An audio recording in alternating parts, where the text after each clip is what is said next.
మొదటి నుంచి 3 వచనాలు.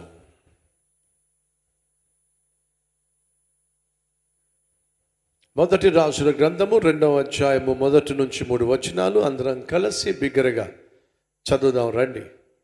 దావీదునకు మరణకాలము సమీపింపగా అతడు తన కుమారుడైన సొలొమోనుకు ఇలాగూ ఆజ్ఞ ఇచ్చాడు.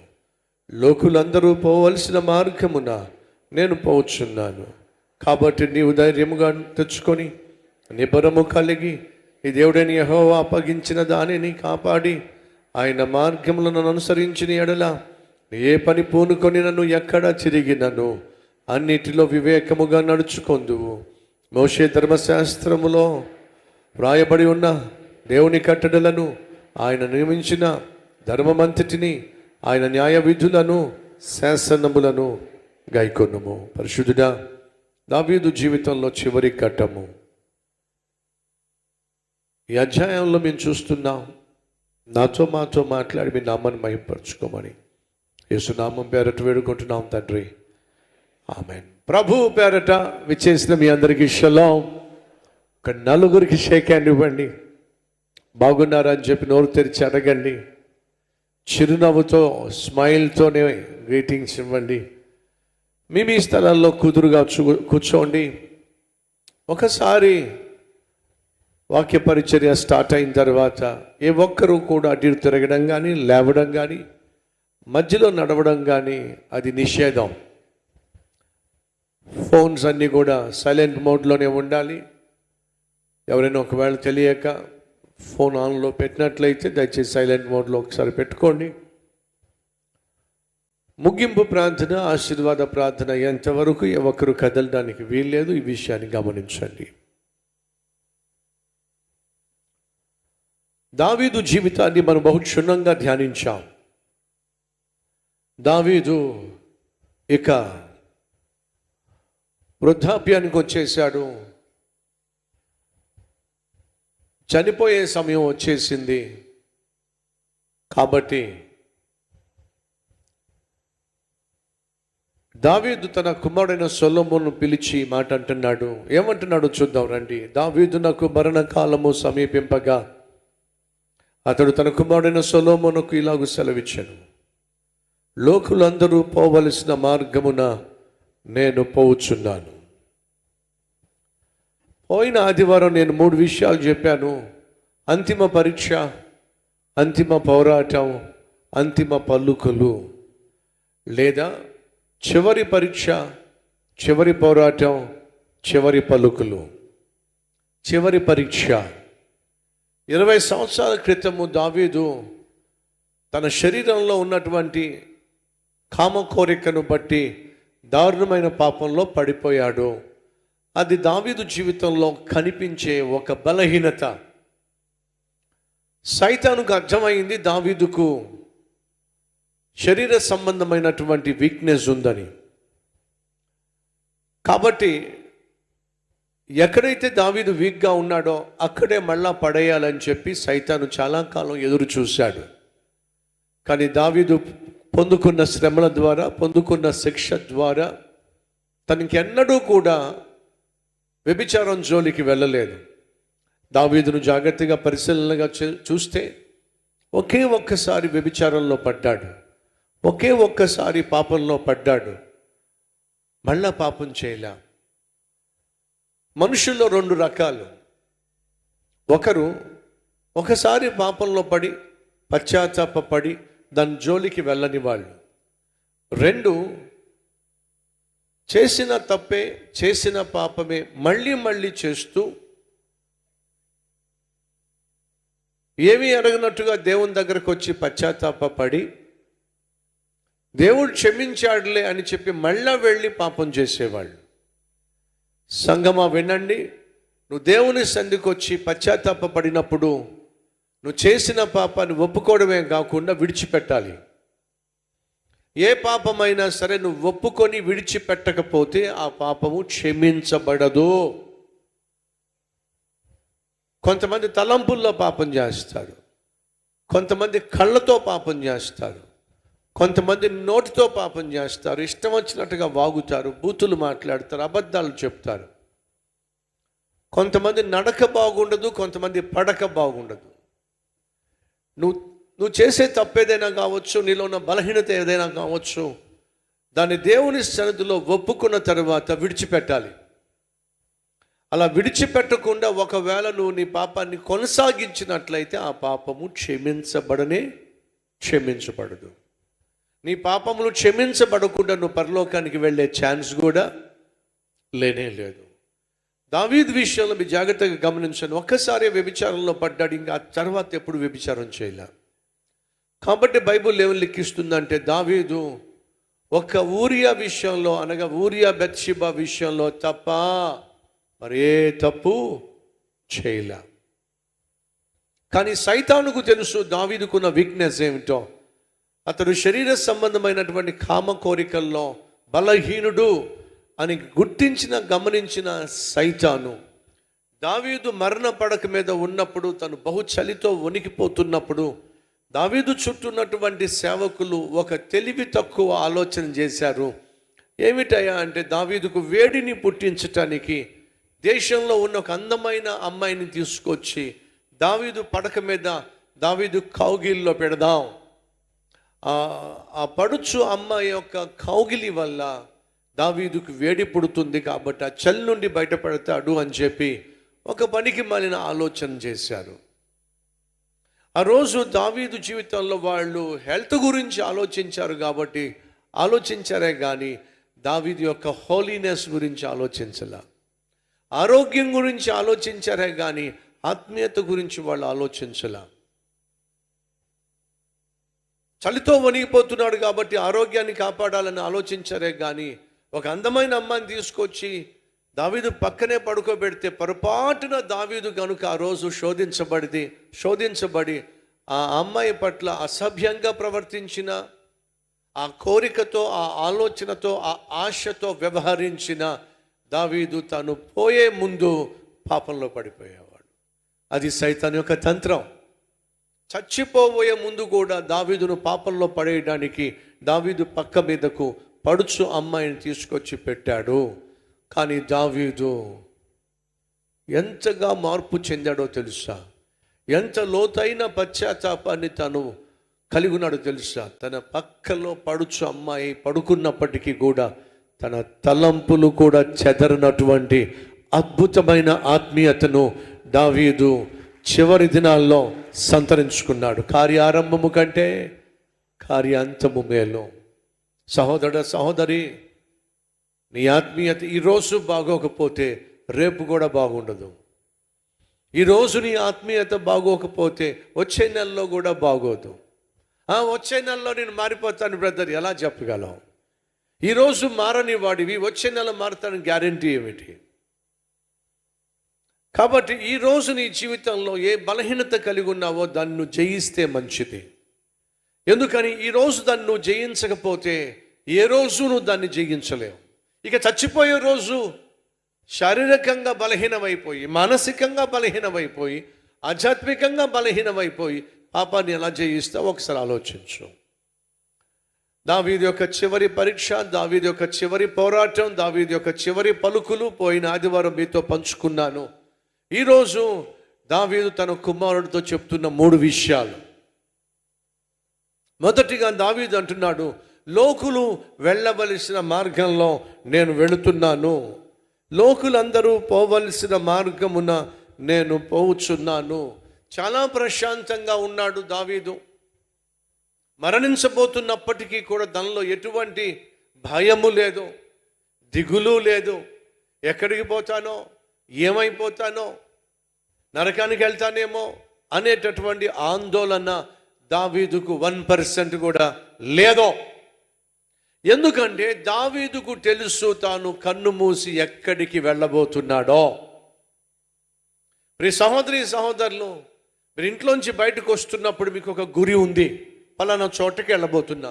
పాలు కొనడానికి వెళ్తున్నారు. మీరు ఏ షాప్కి వెళ్తారు? పాలు అమ్మేటటువంటి షాప్కి వెళ్తారు.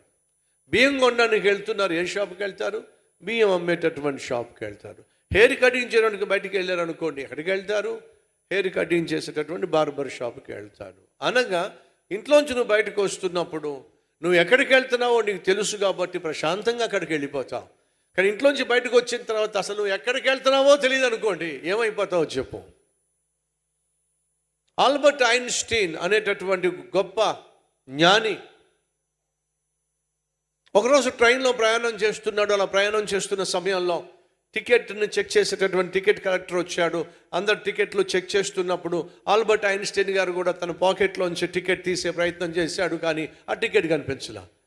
అన్ని పాకెట్లు వెతికాడు, ఎక్కడ టికెట్ కనిపించలా. ఇదేంటి నా టికెట్ కనిపించట్లేదు ఏమిటి అని చెప్పేసి టెన్షన్ పడిపోతూ ఉంటే ఆ టికెట్ కలెక్టరు ఆల్బర్ట్ ఐన్స్టీన్ గారిని గుర్తుపట్టేశాడు.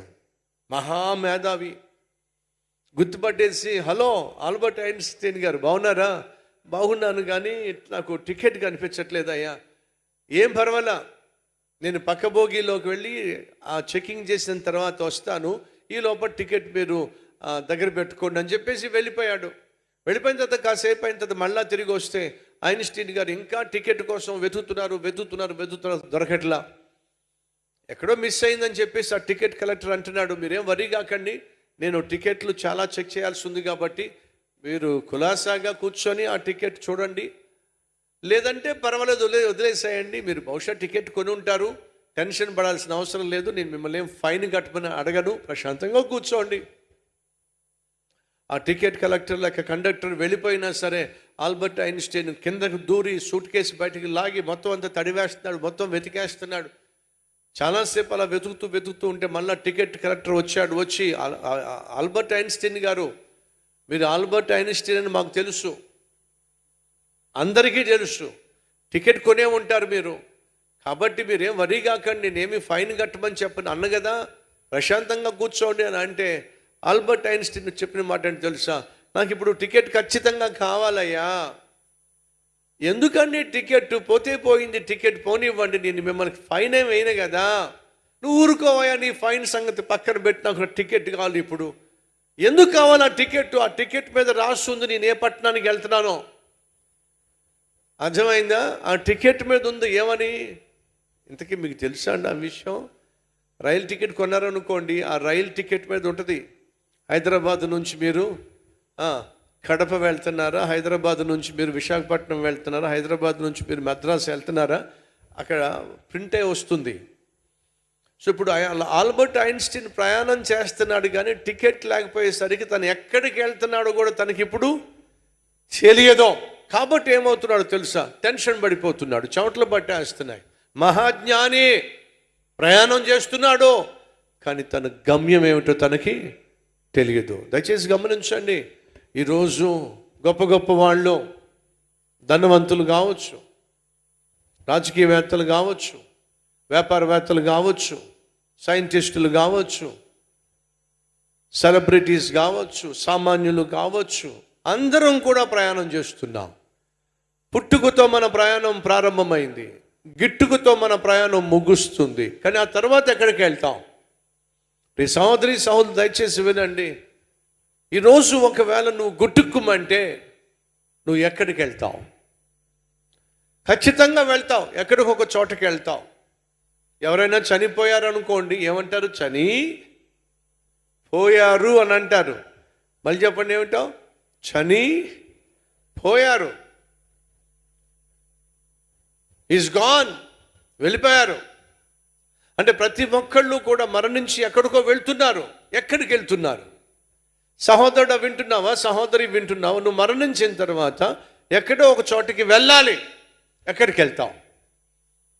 పరలోకానికి వెళ్తావా లేక నరకానికి వెళ్తావా? రెండు ప్లేస్. వెళ్తే నువ్వు పరలోకానికి వెళ్ళాలి లేదా నరకానికి వెళ్ళాలి, మధ్యస్థంగా ఛాన్స్ లేదు. బైబిల్ సెలవిస్తుంది, యేసుక్రీస్తునందు విశ్వసించిన వాళ్ళు పరలోకానికి వెళతారని. యేసుక్రీస్తు ప్రసాదించే క్షమాపణను తిరస్కరించిన వారు నరకానికి వెళతారని బైబిల్ సెలవిస్తుంది. ఈరోజు నా ప్రశ్న, ఇక్కడ కూర్చున్న సహోదరి సహోదరులు, ఈ భూమి మీద నువ్వు ఎక్కడికి వెళ్ళినా వెళ్ళకపోయినా నష్టమేమీ లేదు. కానీ చనిపోయిన తర్వాత నువ్వు పొరపాటును కనుక పరలోకానికి వెళ్ళకపోతే చాలా నష్టపోతావు. ఎందుకని? పరలోకానికి వెళ్ళలేదు అని అంటే నువ్వు ఖచ్చితంగా నరకానికి వెళ్తావు. అగ్ని ఆరని, పురుగు చావని భయంకరమైన అగ్నిగుండంలో మలమల మాడిపోతావు. అక్కడ ఏడుపు, పళ్ళు కొరుక్కోవడం. ఆ భయంకరమైన స్థలంలో ఏ ఒక్కడు తట్టుకోలేడో, ఏ ఒక్కడు భరించలేడో. ఆ స్థలానికి నువ్వు వెళ్ళకుండా ఉండాలి అని అంటే ఈరోజే నువ్వు చేసిన ప్రతి తప్పును, పాపమును ప్రభు దగ్గర ఒప్పుకొని క్షమాపణ పొందుకుంటే రక్షించబడతావు. రక్షించబడిన ప్రతి ఒక్కరూ పరలోకానికి వెళ్తారు. ఆ తీర్మానం నువ్వు తీసుకుంటే మంచిది. రెండో, దావీదు ఎక్కడికి వెళ్ళాడు, ఎక్కడికి వెళ్తాడు అని దావీదుకు నమ్మకం. అపోస్తుల కార్యంలో దావీదు గురించి ఈ విధంగా రాయబడి ఉంది. 2వ అధ్యాయం, అపోస్తుల కార్యములు 2వ అధ్యాయము. అక్కడ దావీదు యొక్క విశ్వాసం గురించి రాయబడి ఉంది. 27వ వచనము, 2:27. నీవు నా ఆత్మను పాతాళములో విడిచిపెట్టవో. దావీదుకు తెలుసు తాను పాతాళానికి వెళ్ళడు అని తెలుసు. 2, నీ పరిశుద్ధుని కుళ్ళు పట్టనీయవో. 3, నాకు జీవ మార్గములు తెలిపితివి. 4, నీ దర్శనమును అనుగ్రహించి నన్ను సంతోషముతో నింపెదవు. దావీదు మరణిస్తున్నప్పుడు తనకు తెలుసు తను ఖచ్చితంగా పాతాళానికి వెళ్ళడు. ఈరోజు ఎంతమందికి తెలుసు? ఒకవేళ ఈరోజు నువ్వు కన్ను మూస్తే ఖచ్చితంగా నేను పాతాళానికి వెళ్ళను. మరి ఎక్కడికి వెళ్తావు? ఖచ్చితంగా నేను పరలోకానికి వెళ్తా. ఎలా చెప్పగలవు? నా ప్రభు అయిన యేసుక్రీస్తును సొంత రక్షకునిగా అంగీకరించా. నేను చేసిన పాపముల నిమిత్తము నా యేసయ్య శిక్ష భరించాడు. ఆయన అమూల్యమైన రక్తములో నన్ను శుద్ధీకరించాడు.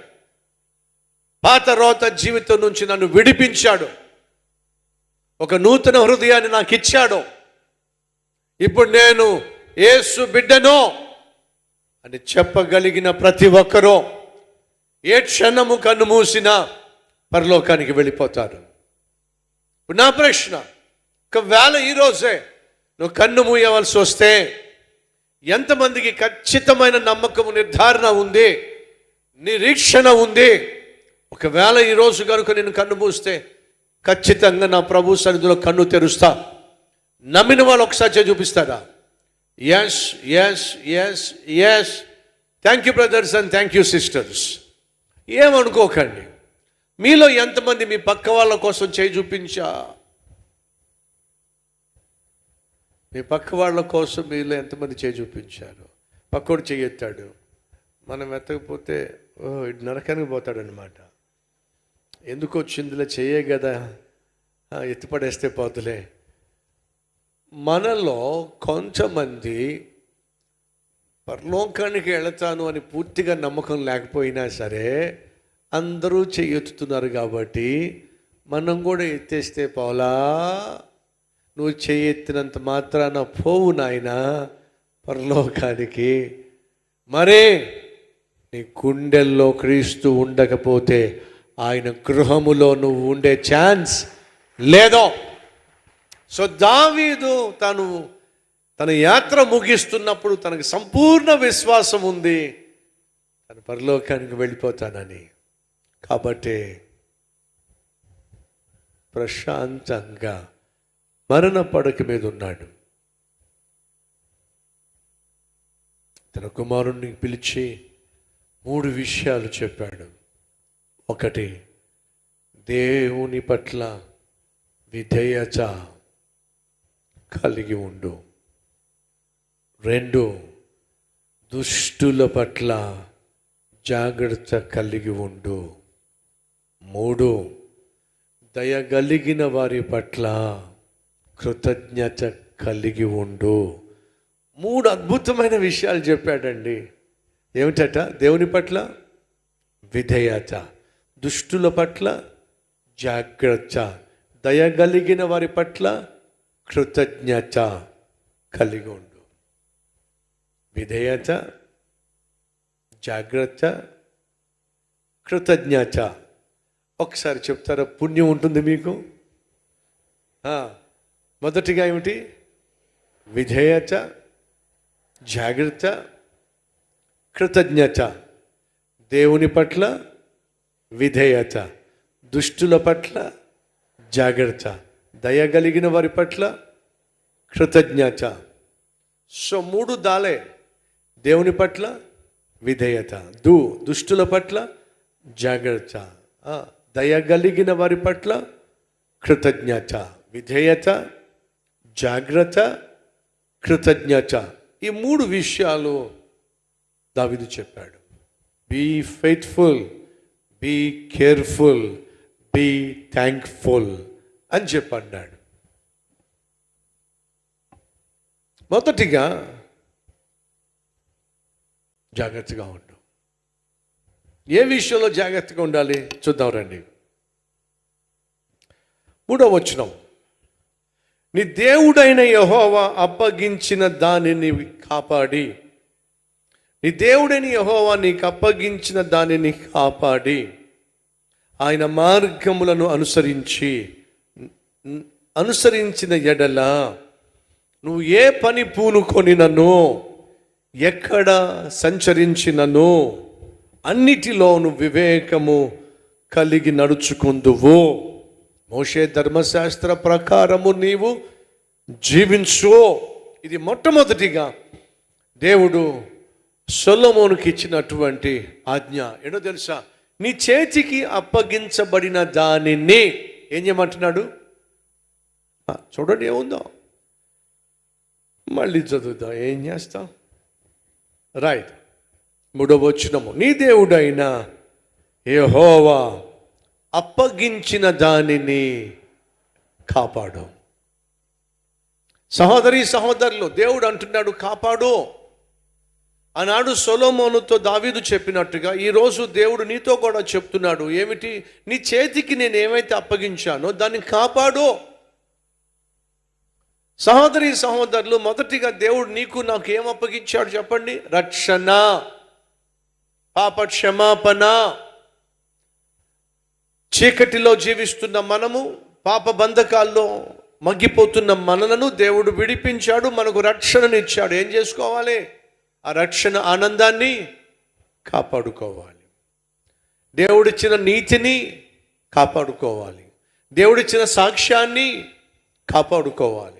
దేవునితో ఉన్న సత్సంబంధాన్ని కాపాడుకోవాలి. సో మొదటిగా, అలాగే సంఘాన్ని, చెప్పండి గట్టిగా, మన సంఘాన్ని కాపాడుకోవాలి, సేవను కాపాడుకోవాలి, సమాజాన్ని కాపాడుకోవాలి. దేవుడు నీ చేతికి ఏదైతే ఇచ్చాడో దాన్ని మనం కాపాడుకోవాల్సిన బాధ్యత మన చేతిలో ఉంది. ప్రియ సహోదరుడా, దేవుడు నీకు కుటుంబాన్ని ఇచ్చాడు, కాపాడుకో. అమ్మ సహోదరి, నీకు గృహాన్ని ఇచ్చాడు దేవుడు, నీ గృహాన్ని కాపాడుకో. తల్లిదండ్రులు, మీకు బిడ్డల్ని ఇచ్చాడు దేవుడు, ఆ బిడ్డల్ని కాపాడుకోండి. ప్రార్థనతో బిడ్డలను కాపాడండి. ప్రార్థన కంచె వేసి దుష్టుల యొక్క సాంగత్యంతో బిడ్డలు నశించిపోకుండా కాపాడుకోండి. దేవుడు నీకు ఉద్యోగాన్ని ఇచ్చాడు, ఆ ఉద్యోగాన్ని కాపాడుకో. కోపంతోనో సోమరితనంతోనో ఉద్యోగాన్ని పోగొట్టుకునే ప్రయత్నం చేయమాకో. దేవుడు నీకు చిన్న వ్యాపారాన్ని ఇచ్చాడు, కష్టపడి పనిచేసి ఆ వ్యాపారాన్ని కాపాడుకో. దేవుడు నీకు ఒక చిన్న సంఘాన్ని ఇచ్చాడు, రేయింబగళ్ళు ప్రయాసపడి ఆ సంఘాన్ని కాపాడుకో. దేవుడు నీకేమైతే ఇచ్చాడో దాన్ని నువ్వు నేను కాపాడుకోవాలి. ఇంత అద్భుతమైన సంఘాన్ని దేవుడు మనకిచ్చాడు. మన ప్రక్కన కూర్చున్నటువంటి వాళ్ళు ఎవరైతే ఉన్నారో వాళ్ళతో పాటు ఎందుకు మనం కలిసి ప్రార్థన చేస్తున్నాం చెప్పండి? వారిని మనం కాపాడుకుంటున్నాం. ప్రార్థన ద్వారా వారి చుట్టూ కంచె వేస్తున్నాం. ఇందాక మీరు పక్కన ఉన్నటువంటి వ్యక్తి కోసం ప్రార్థన చేశారు కదా, చేశామన్న వాళ్ళు ఒకసారి చూపిస్తారా? పక్కన ఉన్న వారితో కలిసి ప్రార్థన చేశామన్న వాళ్ళు. రైట్. ఒకసారి మీరు ఎవరితో ఇందాక కలిసి ప్రార్థన చేశారో వాళ్ళతో ఒక మాట చెప్పండి. ఏమని? ఈ వారమంతా నేను మీకోసం, వాళ్ళు చెప్పారు కదండి ఏదో ఒకటి, ఉద్యోగం లేదనో, 3వ పెళ్ళి కాలేదనో, అలాంటి ఏమని చెప్పలేదా? రైట్. ఉద్యోగం లేదనో, పెళ్ళి కాలేదనో, పిల్లలు లేరనో, ఏదో కష్టం చెప్పారు కదండి. అయితే ఇప్పుడు వాళ్ళకి చెప్పండి, నేను ఈ వారమంతా ప్రతిరోజు మీకోసం ప్రార్థన చేస్తాను చెప్పండి.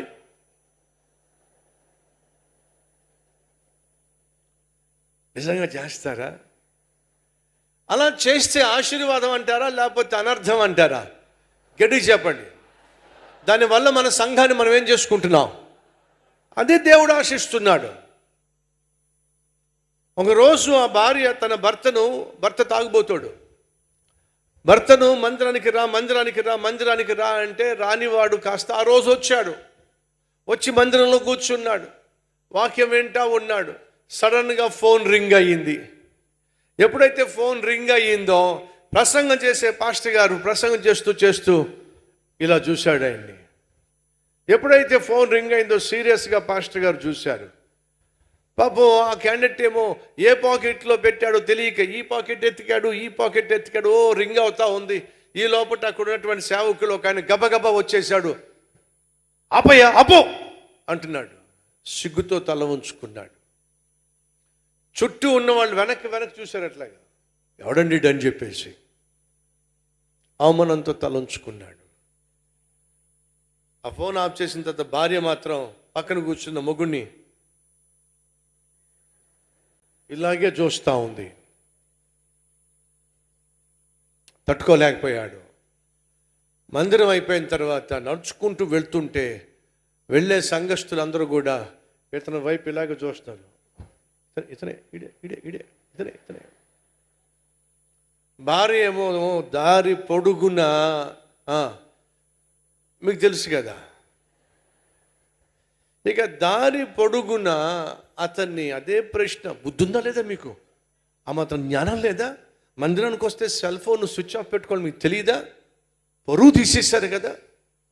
రేపొద్దున మళ్ళీ నేను సంఘానికి ఏ విధంగా వెళ్ళాలి? అదిగో వాళ్ళ ఆయనే చిచ్చి తీసుకురాక మీలాంటి వాళ్ళని సంఘాన్ని తీసుకొచ్చాను బుద్ధి లేకుండా, ఇంకెప్పుడు రాకండి ఇక్కడికి. తట్టుకోలేకపోయాడండి. బాధ తట్టుకోలేకపోయాడండి. ఇంటికి తిన్నగా బార్ అండ్ రెస్టారెంట్కి వెళ్ళాడు. ఎక్కడికి వెళ్ళాడు? బార్ అండ్ రెస్టారెంట్కి వెళ్ళాడు. పాస్టర్ గారు సీరియస్గా చూడడం కనిపించింది. అక్కడ ఉన్నటువంటి సేవకులు ఒక అతను వచ్చి గట్టిగా స్విచ్ ఆఫ్ చేయ ఫోను అని అతను అరవడం కనిపిస్తూ ఉంది. బాగా చిరాగ్గా, బాగా కోపంగా, బాగా బాధగా ఉంది. అడిగాడు, ఒక బాటిల్ పట్టరాయా అని చెప్పి అన్నాడు. ఆ బాటిల్ తీసుకొచ్చాడు. భార్య తిట్లు ఇంకా జ్ఞాపకం వస్తూ ఉన్నాయి. ఆ బాటిల్ పైకెత్తాడు, గ్లాసులో పోసుకుంటున్నాడు, కోపంతో ఉన్నాడు. చెయ్యి ఊగుతూ ఉంది. ఆ బాటిల్ జారి కింద పడిపోయింది. అది దొర్లుకుంటూ ఇలా కింద పడింది. ఎప్పుడైతే కింద పడిందో అక్కడ తిట్టే, ఇప్పుడు ఇక్కడ వీళ్ళు తిట్లు మొదలు పెట్టే అని చెప్పి మళ్ళా తల ఉంచుకుంటే ఆ బారు మేనేజర్ ఉన్నాడు. గబగబా వచ్చాడు. కింద పడిపోయిన ఆ బాటిల్ పగిలిపోయింది. ఆ బాటిల్ని తను ఒక్కొక్క పెంకు ఎత్తుతున్నాడు. లేచి, బ్రదర్ డోంట్ వరీ, కొన్నిసార్లు అలా అవుతూ ఉంటుంది, నువ్వేం మాకు పగిలిపోయిన బాటిల్కి ₹1 కట్టాల్సిన అవసరంలా నేనే కట్టుకుంటా, ఇంకో బాటిల్ తెచ్చి పెడతా, నీకు ఫుల్గా తాగు. చూశాడు. వీడు బాధలో ఉన్నాడని చెప్పేసి ఎక్కడో మూల కూర్చుని ఇంకో తాగుబోతాడు దగ్గరకు వచ్చి ముందు కూర్చున్నాడు. ఏంటి బ్రదర్ అంత బాధలో ఉన్నావు, ఏమైంది? నా పరిస్థితి ఏమి బాగాలేదు, అర్థమవుతుంది, ధైర్యంగా ఉండు. ఇంట్లో భార్య తిట్టిందా? ఓహో, నీకు కూడా అర్థమైపోయిందా? మనందరిది అదే బాపతి కదా, ధైర్యంగా ఉండు అని చెప్పి వాడు బాటిల్ ఓపెన్ చేశాడు, వీడు బాటిల్ ఓపెన్ చేశాడు. చీయర్స్ అని కొట్టారు. కొట్టిన తర్వాత ఎదురుగుండు కూర్చున్నవాడు, బ్రదర్ నువ్వు చాలా బాధలో ఉన్నట్టున్నావు, నీకు గుడ్ న్యూస్ అన్నాడు. ఏమిటి నాకు గుడ్ న్యూస్? నువ్వు తాగే బాటిల్ నేనే పే చేస్తా, డోంట్ వరీ అన్నాడు. వీడు ఆలోచన చేశాడండి, నేను దేవుడు ఉన్నాడు అని చెప్పి ఆ మందిరానికి వెళితే అక్కడ అందరూ దెయ్యాలే కనిపించినాయి నాకు. ఇక్కడ దేవుడు లేడు అని తెలిసి బారుకు వస్తే ఎవరిని చూసినా దేవతల్లాగా కనిపిస్తున్నారు. ఇక మీదట నేను మందిరానికి వెళ్ళడం కంటే ఇక్కడికి రావటమే బెటరు. వాడు చచ్చిపోయేంత వరకు ఆ బార్ అండ్ రెస్టారెంట్ని విడిచిపెట్టలేదండి. ఏమంటారో చెప్పండి.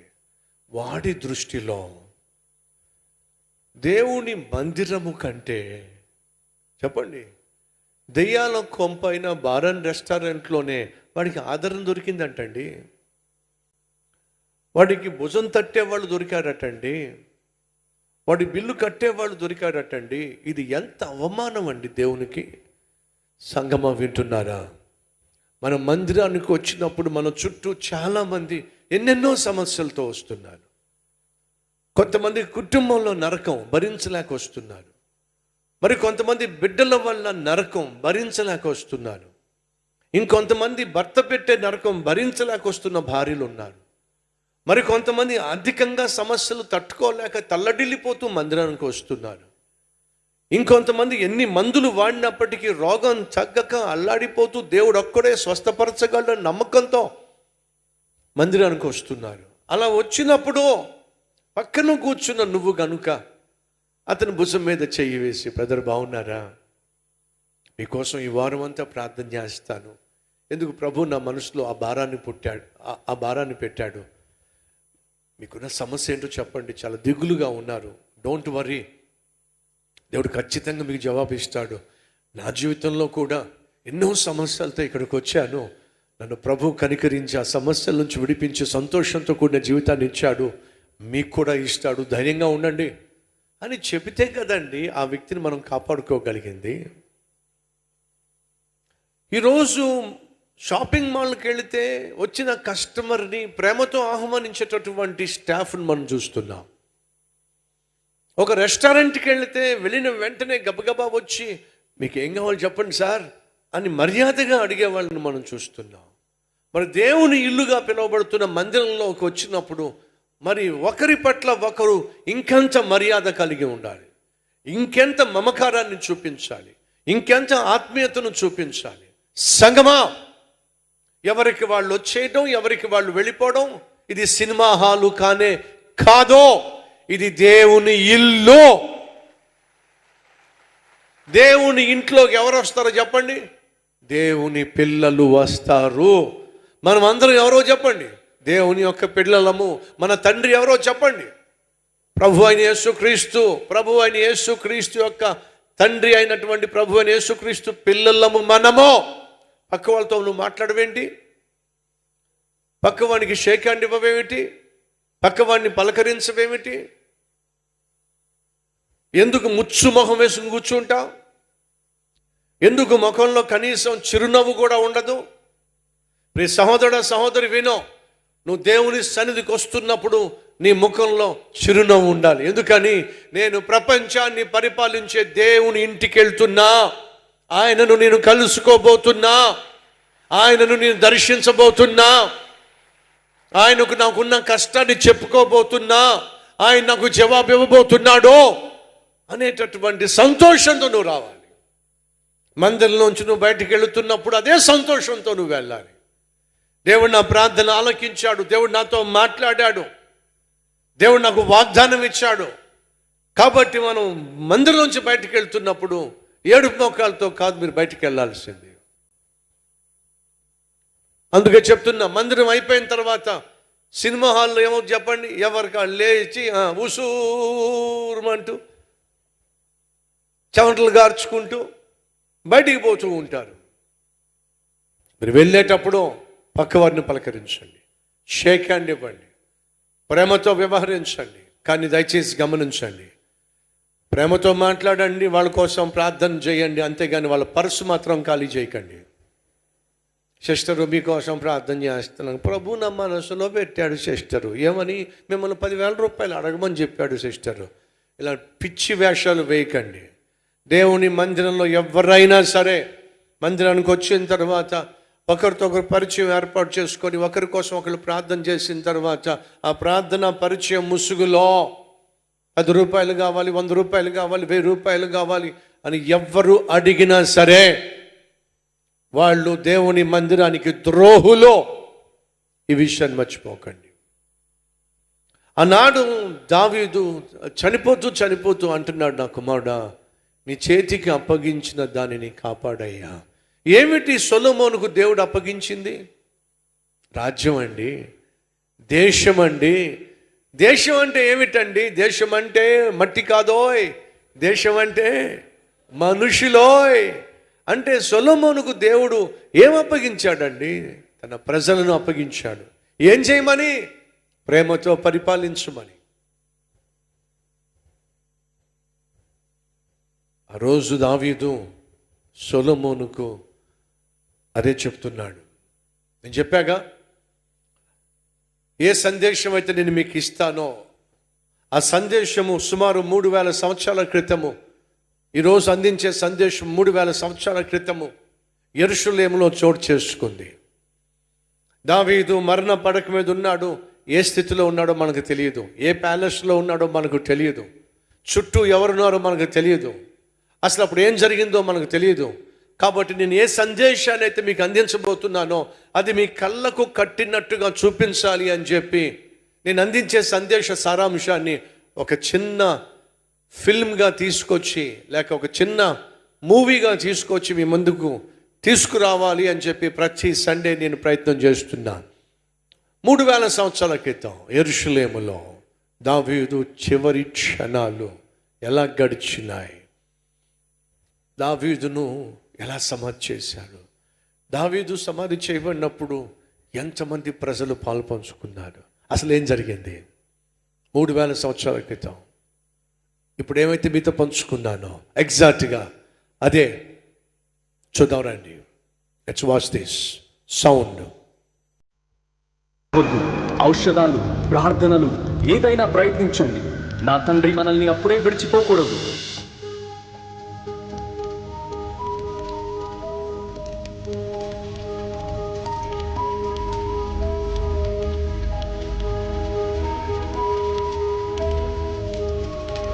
ఏ ఔషధము కూడా ఆయన మీద పనిచేయడం లేదు.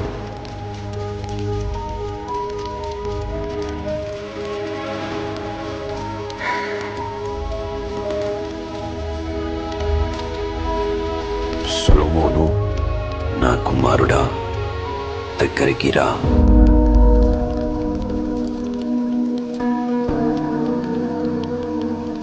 మనందరము పోవలసిన దారిలో నేను పోవచున్నాను. నిబ్బరముగా ఉండి ధైర్యముగా ప్రవర్తించు. తండ్రి, అప్పుడే కాదు, ఇశ్రాయేలుకు ఇంకా మీ జ్ఞానం కావాలి. నాకు కూడా మీ అవసరం ఉంది. నీ దేవుడైన యెహోవా ఆజ్ఞలను పాటించు, ఆయన మార్గములో నడువు. మోషే ధర్మశాస్త్రములో వ్రాయబడిన ఆజ్ఞలు, కట్టడలు గైకొను. అప్పుడు నీవు చేయు ప్రతి దాంట్లో, వెళ్ళే ప్రతి చోట విజయవంతులవగుదువు.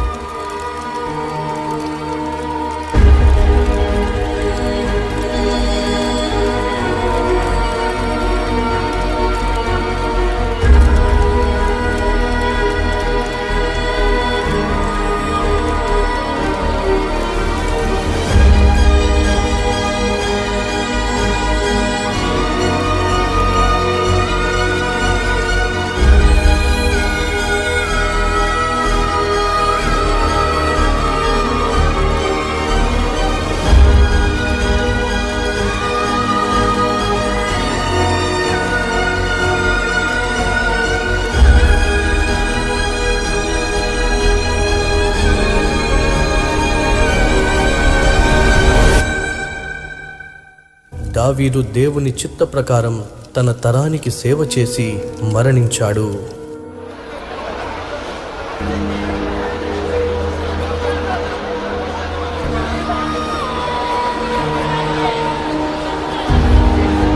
ఎన్ని లక్షల మంది దావీదు మరణించినప్పుడు పాల్పంచుకున్నారో చూడండి.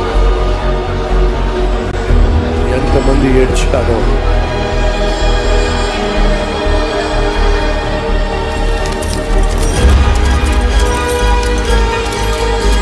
దావీదు యొక్క సమాధి కార్యక్రమం లక్షల మంది సమక్షంలో జరిగింది.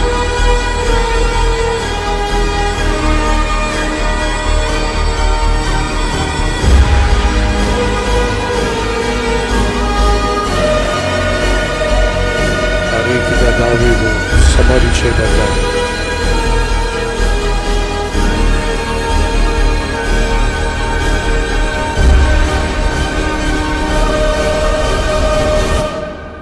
నగరమంతా 30 రోజుల పాటు విందులు పాటలు లేకుండా నిశ్శబ్దంగా దుఃఖించారు. 30 రోజులు సంతాప దినాన్ని పాటించారు.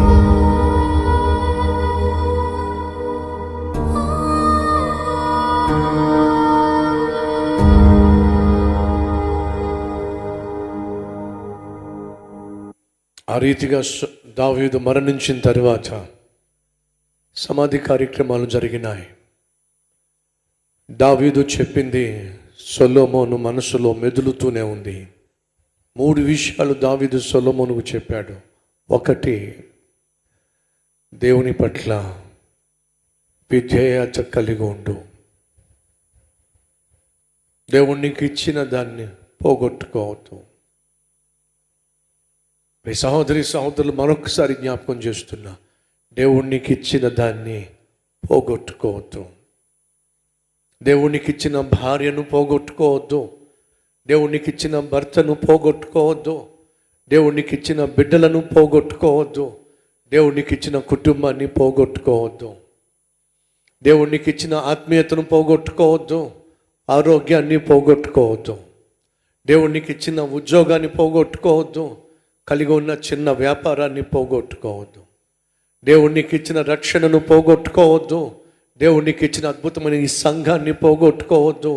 సంఘానికి వచ్చినప్పుడు నీ చుట్టూ ఉన్న వారిని నీ ప్రవర్తన సరిగా ఉండనందున పోగొట్టుకోవద్దు. దావీదు సొలొమోనుకు చెప్పింది ఏమిటో తెలుసా? కాపాడు, కాపాడు. ఇది ప్రతి ఒక్కరి బాధ్యత. నీ కుటుంబాన్ని కాపాడుకోవాలి, దేవుని సంఘాన్ని కాపాడుకోవాలి, నీ బిడ్డలను కాపాడుకోవాలి, సంఘంలో సభ్యులను కాపాడుకోవాలి, నీ సాక్ష్యాన్ని కాపాడుకోవాలి, సంఘంలో సేవను కాపాడుకోవాలి. ఎందుకని? నీకంటూ ఒక ఇల్లు ఉంది. అది నీ ఇల్లు. దేవునికంటూ ఒక ఇల్లు ఉంది. అది దేవుని మందిరము. నీ ఇల్లు ఎలా కాపాడుకుంటావో, సంరక్షించుకుంటావో, అలాగే దేవుని ఇల్లు కూడా సంరక్షించుకోవాల్సిన బాధ్యత దేవుడు మనకి అందించాడు. 2, దావీదు సొలొమోనుతో చెప్పింది ఏమిటో తెలుసా? దుష్టుల విషయంలో జాగ్రత్తగా ఉండు. ఎవరు ఆ దుష్టులు? చూద్దాం రండి. ఎవరు ఆ దుష్టులు? 5వ వచనం, అయితే సెరూయా కుమారుడైన యోవాబు నాకు చేసిన దానిని ఇశ్రాయేలు సేనాధిపతులకు నేరు కుమారుడైన అబ్నేరు, యెతెరు కుమారుడైన అమాషాయు వారిద్దరికీ అతడు చేసిన దానిని నీ వెరుగుదువు. అతడు వారిని చంపి యుద్ధ సమయమైనట్లుగా సమాధాన కాలముందు రక్తము చిందించి దానిని తన నడికట్టు మీదను తన పాదరక్షల మీదను పడవేసెను. నీకు తోచినట్లు అతనికి చేయవచ్చును గాని అతని నెరసిన తల వెంట్రుకలను సమాధికి నెమ్మదిగా దిగనీయవద్దు. జాగ్రత్త సొలొమోను, నీ చుట్టూ దుష్టులున్నారు. ఆ దుష్టుల్లో ప్రధానమైన వాడు యోవాబు. దావీదు యొక్క సైన్యాధిపతి. దావీదు ఏం చెప్పినా సరే తలకాయ ఊపుతాడు. అలాగే మహారాజా, అలాగే తలకాయ ఊపుతాడు. కానీ బయటికి వెళ్ళిన తర్వాత తన ఇష్టం వచ్చినట్టుగా చేస్తాడు. అది యోవాబు యొక్క మనస్తత్వం. మనలో కూడా యోవాబు లాంటి వాళ్ళు ఉంటారు. ఎవరైనా మీకు ఏదైనా చెప్పారనుకోండి, వాళ్ళు ఎదుట చక్కగా తల ఊపుతారు. అలాగేనండి. బయటికి వెళ్ళిన తర్వాత వాళ్ళు ఇష్టం వచ్చినట్టుగా చేస్తారు. సేవలో కూడా అలాంటి వాళ్ళు ఉంటారు. నేను కొంతమందిని గమనిస్తూ ఉంటాను. నేను ఏమైనా చెప్పాను అనుకోండి, అబ్బో ఎంత వినయంగా, ఎంత విధేయతగా, అలాగే అయ్యగారు. బయటికి వెళ్ళిన తర్వాత అందరూ కాదు సుమా, ఉంటారు ఒకళ్ళిద్దరు.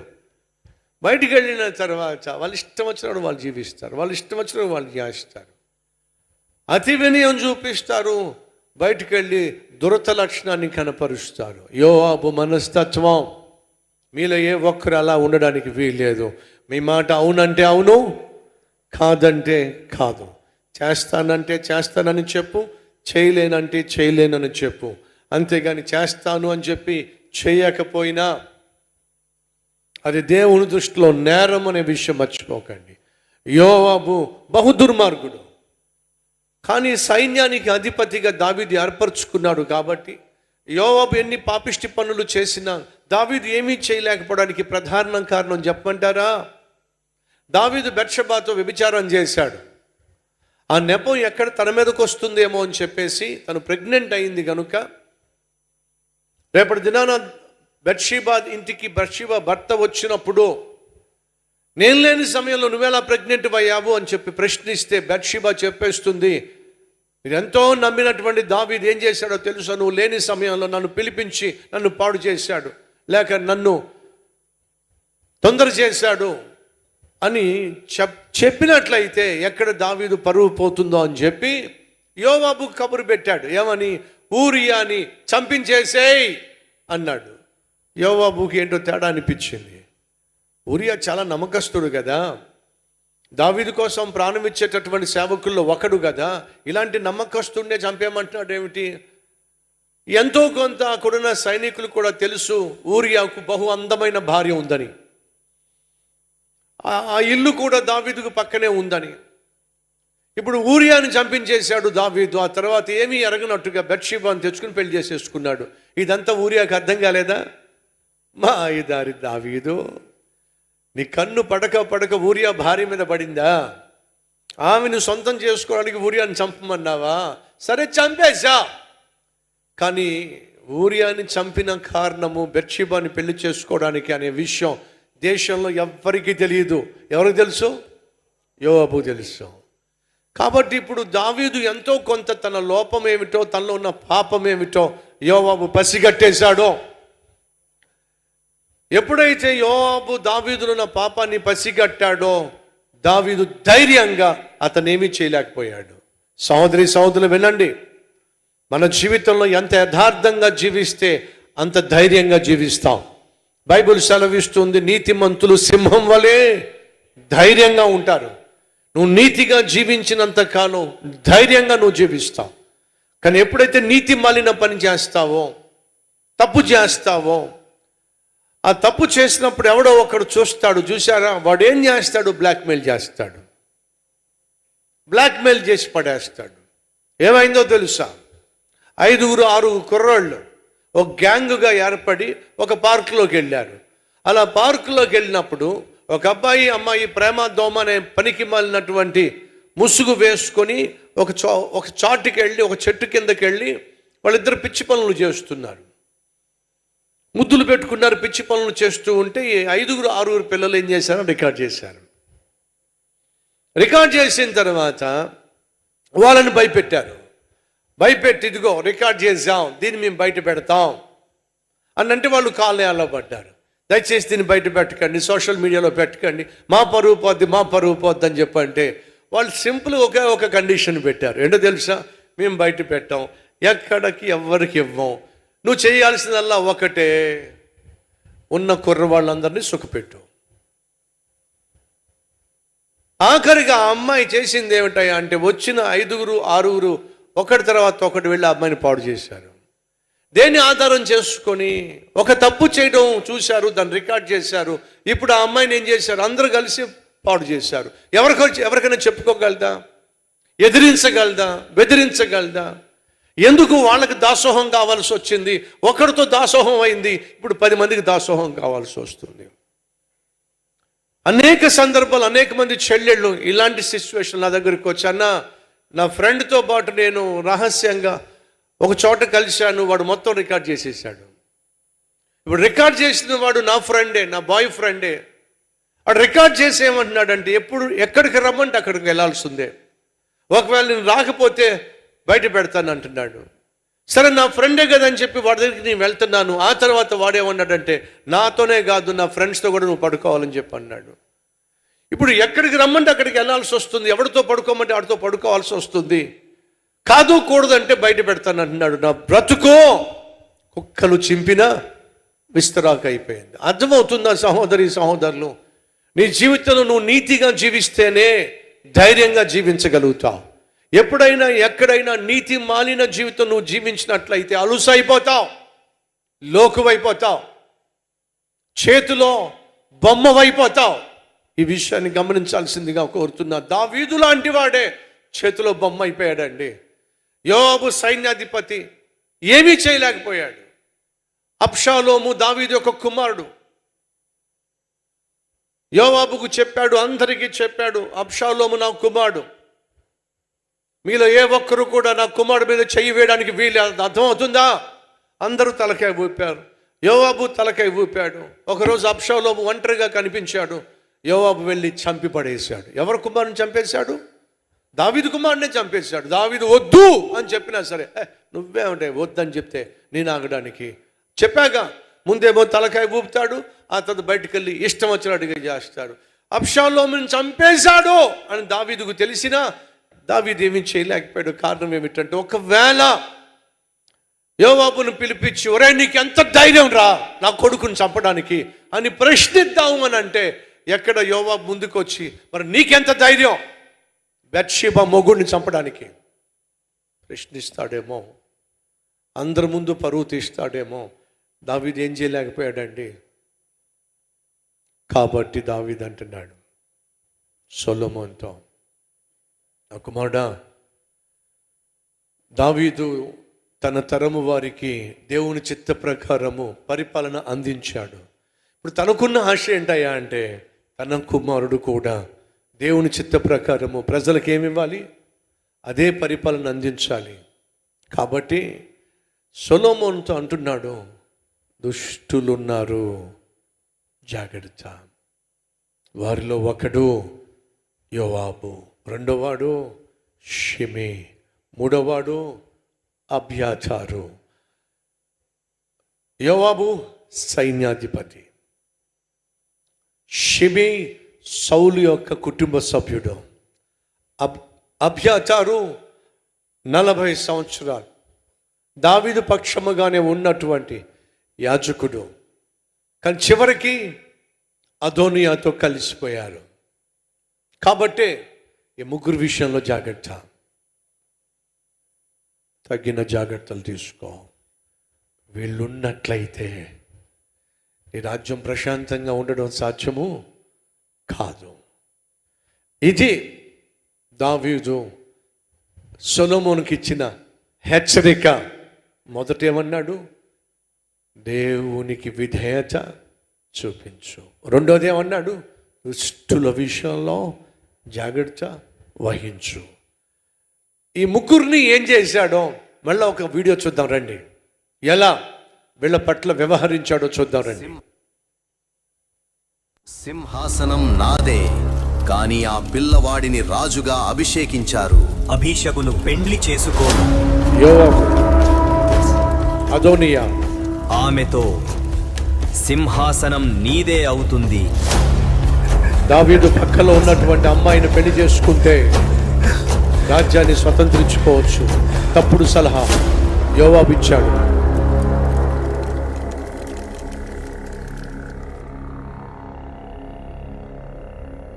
సమాధానముగా వచ్చాను, నీతో చెప్పాల్సిన విషయముంది. చెప్పు. బత్షెబా, రాజ్యం నాదే, కాని ఇప్పుడది నా సహోదరుడిది. దయచేసి రాజైన సొలొమోనును అడుగు, అతడు నిన్ను తిరస్కరించడు. షూనేమియురాలైన అబీషగును భార్యగా ఇవ్వమని చెప్పు.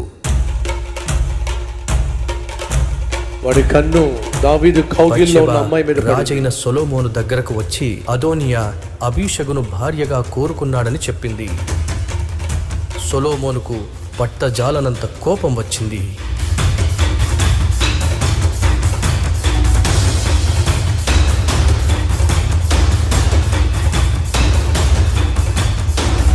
బెనయాను పిలిచి అదోనియాను వధించమని ఆజ్ఞాపించాడు.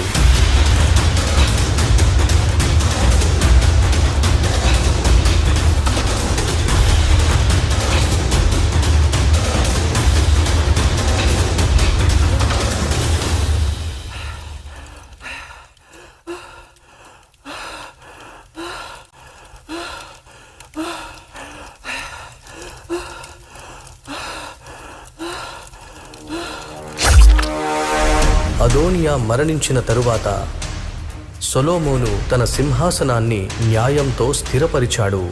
నిరపరాధ రక్తాన్ని చిందించి అదోనియాకు తోడైన యోయాబు బెనయా చేత చంపబడ్డాడు. అబ్యాతారు యాజకుడుగా తొలగించబడ్డాడు. అతని యాజకత్వం శాశ్వతంగా ముగిసింది. బెనయా రాజాజ్ఞ ప్రకారం సిమీయిని సంహరించాడు. ఇలా సొలొమోను రాజ్యం స్థిరపడింది. సొలొమోను రాజ్యము ఏమైందట? స్థిరపడింది. ఎప్పుడు స్థిరపడిందో చెప్పండి, చెప్పాలి. ఎవరైతే సొలొమోనుకు ట్రబుల్ మేకర్స్గా ఉన్నారో, సొలొమోనుకు నెమ్మది లేకుండా, ప్రశాంతత లేకుండా ఎవరైతే అడ్డుబండలుగా ఉన్నారో వాళ్ళందరినీ సొలొమోను చంపించి వేశాడు. కొలస్సీలకు రాసిన పత్రిక 3వ అధ్యాయము 5వ వచనం ఒక చక్కని మాట ఉంది, రండి చూద్దాం. మనం కూడా చంపాల్సినటువంటివి కొన్ని ఉన్నాయి. ఏమిటట? త్వరగా కొలస్సీ 3వ అధ్యాయం 5వ వచనం. కావున భూమి మీద ఉన్న మీ అవయవములను అనగా జారత్వమును, అపవిత్రతను, కామాతృతను, దురాశను, విగ్రహారాధన అయిన ధనాపేక్షను ఏం చేయాలంట? చంపేసేయండి. దేవుని వాక్యం సెలవిస్తుంది, మీ జీవితంలో మీకు మనశ్శాంతి లేకుండా, నెమ్మది లేకుండా, పరిశుద్ధత లేకుండా, కుటుంబంలో సఖ్యత లేకుండా, చదువుకుంటున్నప్పుడు శ్రద్ధ లేకుండా, యవ్వన ప్రాయంలో పరిశుద్ధత లేకుండా, సంపాదనలో యథార్థత లేకుండా ఏవైతే అడ్డుపడుతున్నాయో వాటిని చంపేసేయండి. ఏమిటి చంపాలి? బైబిల్ సెలవిస్తుంది, జారత్వాన్ని చంపేసేయండి. వివాహం తర్వాతే శారీరక కలయిక, వివాహానికి ముందో ప్రేమ దోమ అని చెప్పి శారీరకంగా కలిసిన, ఎంగేజ్మెంట్ అయిపోయింది కదా అని చెప్పేసి రేపో మాపో పెళ్లి చేసుకుంటాం అని చెప్పి ఎంగేజ్మెంట్ అవ్వడం ఆలస్యం, శారీరకంగా కలిసిన అది జారత్వం అవుతుంది. బైబిల్ సెలవిస్తుంది అది మీ జీవితంలో ఉండడానికి వీల్లేదు, దాన్ని చంపేసేయండి. రెండవది ఏమిటి? అపవిత్రత. ఈరోజు సెల్ ఫోన్ ఓపెన్ చేస్తే సహజంగా కనిపిస్తున్నవి ఏమిటి? అపవిత్రమైన దృశ్యాలు, అపవిత్రమైనటువంటి అడ్వర్టైజ్మెంట్లు, అపవిత్రంగా అర్ధనగ్నంగా కనిపించేటటువంటి పనికి మాలినటువంటి యాడ్స్ కళ్ళ ముందు ప్రత్యక్షమవుతున్నాయి. ఈరోజు ఎంతమంది సెల్ ఫోన్ ద్వారా తమ కళ్ళను అపవిత్రపరుచుకుంటున్నారు, తమ తలంపులను అపవిత్రపరుచుకుంటున్నారు. కళ్ళను అపవిత్రపరుచుకొని, తలంపులు అపవిత్రపరుచుకొని తట్టుకోలేక ఆఖరికి శరీరాన్ని అపవిత్రపరుచుకుంటున్నారు. దేవుడు అంటున్నాడు, వీటన్నిటి వల్ల మీ ఆత్మీయత చెడిపోతుంది, మీ యొక్క ఆత్మీయత ప్రమాదంలో పడుతుంది. కాబట్టి చంపేసేయండి. మీలో జారత్వం ఉండడానికి వీల్లేదు, మీలో అపవిత్రత ఉండడానికి వీల్లేదు. ఆ తర్వాత దేవుందో చూడండి, కామ ఆతురత. పొద్దస్తమాను బూతు సినిమాలు చూస్తూ ఉంటే, పొద్దస్తమాను బూతు బొమ్మలే చూస్తూ ఉంటే ఆఖరికి నీకు వచ్చేటటువంటి కోరిక ఏమిటి? కామముతో కూడినటువంటి కోరికలు. 5 సంవత్సరాల చిన్న బాలికను 11 సంవత్సరాల అబ్బాయి పాడు చేశాడట. వాడికి ఎక్కడి నుంచి వచ్చింది ఈ ఆలోచన? 4 సంవత్సరాలు 5 సంవత్సరాల్లో ఉన్నటువంటి పసికందును 9 సంవత్సరాల అబ్బాయి పాడు చేశాడట. వాడిని అరెస్ట్ చేసి తీసుకెళ్లారు పోలీస్ స్టేషన్కి. ఒరే, నీ వయసు 9 సంవత్సరాలే కదరా, పసిపిల్ల మీద అఘాయిత్యం చేశావేమిటి? ఎక్కడి నుంచి వచ్చింది నీకు ఆలోచనలు? మా నాన్న సెల్ ఫోన్లో నేను చూసా, ఆ సెల్ ఫోన్లో ఉన్న బొమ్మలు, బూతు సినిమాలు చూసా, అది చూసే నాకు చేయాలనిపించింది. సహోదరులు, ఇది భయంకరమైనటువంటి వ్యభిచార తరము అని బైబిల్లో చూస్తున్నాం. కాబట్టి మన జీవితంలో ప్రతి ఒక్కరూ కూడా జారత్వాన్ని, అపవిత్రతను, కామాతృతను, ధనాపేక్ష జయించకపోతే, వాటిని చంపకపోతే నువ్వు ప్రశాంతంగా జీవించడం సాధ్యం కాదు. ఏదైతే నీ పరిశుద్ధతను పాడు చేస్తుందో, ఏదైతే నీ ఆత్మీయతను పాడు చేస్తుందో, ఏదైతే నేను దేవునికి దూరంగా చేస్తుందో దాన్ని ఖచ్చితంగా నీ జీవితంలో విడిచిపెట్టేసేయాలి. జెన్నీ లిండ్ అనేటటువంటి ఒపేరా అద్భుతమైనటువంటి గాయకురాలు, 1850వ శతాబ్దంలో లేక 1850వ సంవత్సరంలో ఆమె పాటలు అని అంటే ప్రపంచం పడి చచ్చిపోయింది. ఈ జెన్నీ లిండ్ అనేటటువంటి సింగర్ ఇంగ్లాండ్ దేశంలో పాటలు పాడడానికి కాన్సర్ట్ అరేంజ్ చేసినప్పుడు క్వీన్ విక్టోరియా రాణి కూడా వచ్చి ఆమె పాటలు వినడానికి కూర్చుంది. అమెరికా దేశంలో 93 అతిపెద్ద కాన్సర్ట్స్ చేసింది. 100,000 కోట్ల రూపాయలు సంపాదించింది. ఆమెను ఏమని పిలిచారంటే స్వీడిష్ నైటింగేల్ అని పిలిచారు. ఆమె బహు అందగత్తె, బహు గొప్ప స్వరము కలిగిన వ్యక్తి. తను పాటలు పాడుతున్నప్పుడు పట్టణాలు కదిలొచ్చినాయి. 29 సంవత్సరాల వయసులో సడన్గా పాటలు పాడడం మానేసింది. సడన్గా ప్రోగ్రామ్స్ అన్నీ ఇవ్వడం మానేసింది. గొప్ప నేమ్, గొప్ప ఫేమ్, పేరు ప్రఖ్యాతలు, ధనము కుప్పలుగా వస్తున్నప్పుడు హఠాత్తుగా ఎవ్వరికి దొరకకుండా తన పాటలు పాడడం మానేసింది. కారణం తెలుసా అండి? తను పాటలు పాడుతున్నప్పుడు ఆ స్టేజ్ మీద తన చుట్టూ చేరినటువంటి సర్కిల్, వివిధ ప్రాంతాలకు వెళుతున్నప్పుడు తనతో పాటు ప్రయాణం చేసేటటువంటి సర్కిల్ తనకు ప్రమాదంగా కనిపించింది. తన ఆత్మీయ జీవితం ప్రమాదంలో పడుతుంది అని అనిపించింది. అదే సమయంలో ఒక పెద్ద కాన్సర్ట్లో తను పాటలు పాడి వచ్చిన తర్వాత పాస్టర్ గారు కలిశారు. అమ్మా, నువ్వు దేవుని కుమార్తెవి. ఆ స్టేజీల మీద అలాంటి వారి మధ్య నువ్వు పాటలు పాడడం దేవునికి అవమానం తల్లి. ఒకసారి ఆలోచించు. అంతేనండి, 100,000 కోట్ల రూపాయలు సంపాదించే ఆ అమ్మాయి ఓ నిర్ణయం తీసుకుందండి. ఏంటో తెలుసా? నా దేవుణ్ణి గాయపరిచి నేను ఘనపరచబడ్డం సాధ్యము కాదు. ఏదైతే నన్ను అపవిత్రతలోనికి తీసుకెళ్తుందో దాన్ని ఇప్పుడే చంపకపోతే అది రేపటి దిన నన్ను చంపే నరకానికి తీసుకెళ్ళిపోతుందని చెప్పి 29 సంవత్సరాల వయసులో తనకున్న గొప్ప తలాంతును పక్కన పెట్టేసి పాటలు పాడడం మానేసి ఒక సాధారణమైనటువంటి స్త్రీగా జీవించడానికి ఇష్టపడింది. కొంతకాలం అయిన తర్వాత సముద్రం గట్టున ఆమె కూర్చొని బైబిల్ చేతిలో పెట్టుకొని వాక్యాన్ని ధ్యానిస్తూ ఉంది. సూర్యుడు అస్తమిస్తూ ఉన్నాడు. అదే సమయంలో అదే సముద్ర గట్టున ఎవరో నడుచుకుంటూ వెళ్ళి ఈ జిన్నీ లిండ్ అనేటటువంటి సింగర్ను చూసి ఆమె చిన్ననాటి స్నేహితురాలు వచ్చి, జినీ నువ్వా? నేనే, నీ గురించి నేను విన్నా. అద్భుతమైన భవిష్యత్తు, అద్భుతమైనటువంటి పేరు ప్రఖ్యాతులు, ధన సంపద అంతా విడిచిపెట్టేసి సడన్గా మాయమైపోయావట. ఏమైందే? ఏం చెప్పిందో తెలుసా అండి?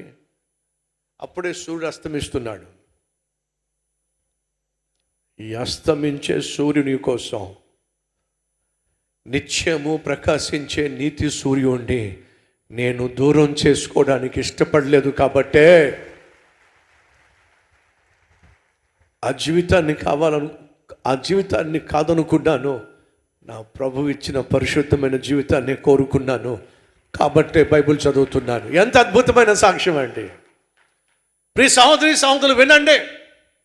ప్రపంచంలోనే మహా గొప్ప సింగర్గా, ప్రపంచంలోనూ గొప్ప వాళ్ళే వచ్చి ఆమె పాడుతూ ఉంటే ముందు లైన్లో కూర్చునేటటువంటి స్థాయికి చేరిపోయిన తర్వాత అంత నేమ్ని, అంత ఫేమ్ని, అంత పేరు ప్రఖ్యాతల్ని కేవలం తన ఆత్మీయతను కాపాడుకోవడం కోసం, పరిశుద్ధతను కాపాడుకోవడం కోసం, ప్రభుత్వ సత్సంబంధం కాపాడుకోవడం కోసం విడిచిపెట్టడం అంత సులభం అంటారా? ఒకసారి ఆలోచించండి. నీ ఆత్మీయతను పాడు చేసే సెల్ ఫోన్నే విడిచిపెట్టలేకపోతున్నావు. నీ ఆత్మీయతను పాడు చేసే ఆ పనికి మాలిన అలవాటును విడిచిపెట్టలేకపోతున్నావు. నీ ఆత్మీయతను, నీ యొక్క మనస్సును, నీ యొక్క భవిష్యత్తును, నీ సమయాన్ని పాడు చేసే ఆ పనికి మాలిన స్నేహాన్ని విడిచిపెట్టలేకపోతున్నావు. ఆ పనికి మాలిన సంబంధాన్ని విడిచిపెట్టలేకపోతున్నావు. సహోదరి వినో, నీ జీవితంలో నీ ఆత్మీయతను పాడు చేసే ప్రతి ఒక్కదాన్ని నువ్వు సంపూర్ణంగా నీ హృదయంలోంచి ఏం చేయాలి? తీసిపడేయాలి. యోవాబు ఉన్నాడు, జాగ్రత్త, వాడు ఉంటే నువ్వు ప్రశాంతంగా జీవించలేవు. షిమి ఉన్నాడు, జాగ్రత్త, వాడు ఉంటే నువ్వు ప్రశాంతంగా పరిపాలన చేయలేవు. అబ్యాతారు అనేటువంటి యాజకుడు ఏ ఎండకు ఆ గొడుగు వేస్తాడు, జాగ్రత్త, ఆ యాజకుని యొక్క నీడలో నువ్వు ప్రశాంతంగా దేవుణ్ణి సేవించలేవు. తగిన జాగ్రత్తలు తీసుకో. ఏం చేశాడో తెలుసా అండి? ఆ మాట చాలా బాగుంటుంది, నేను చదివిస్తాను, రండి.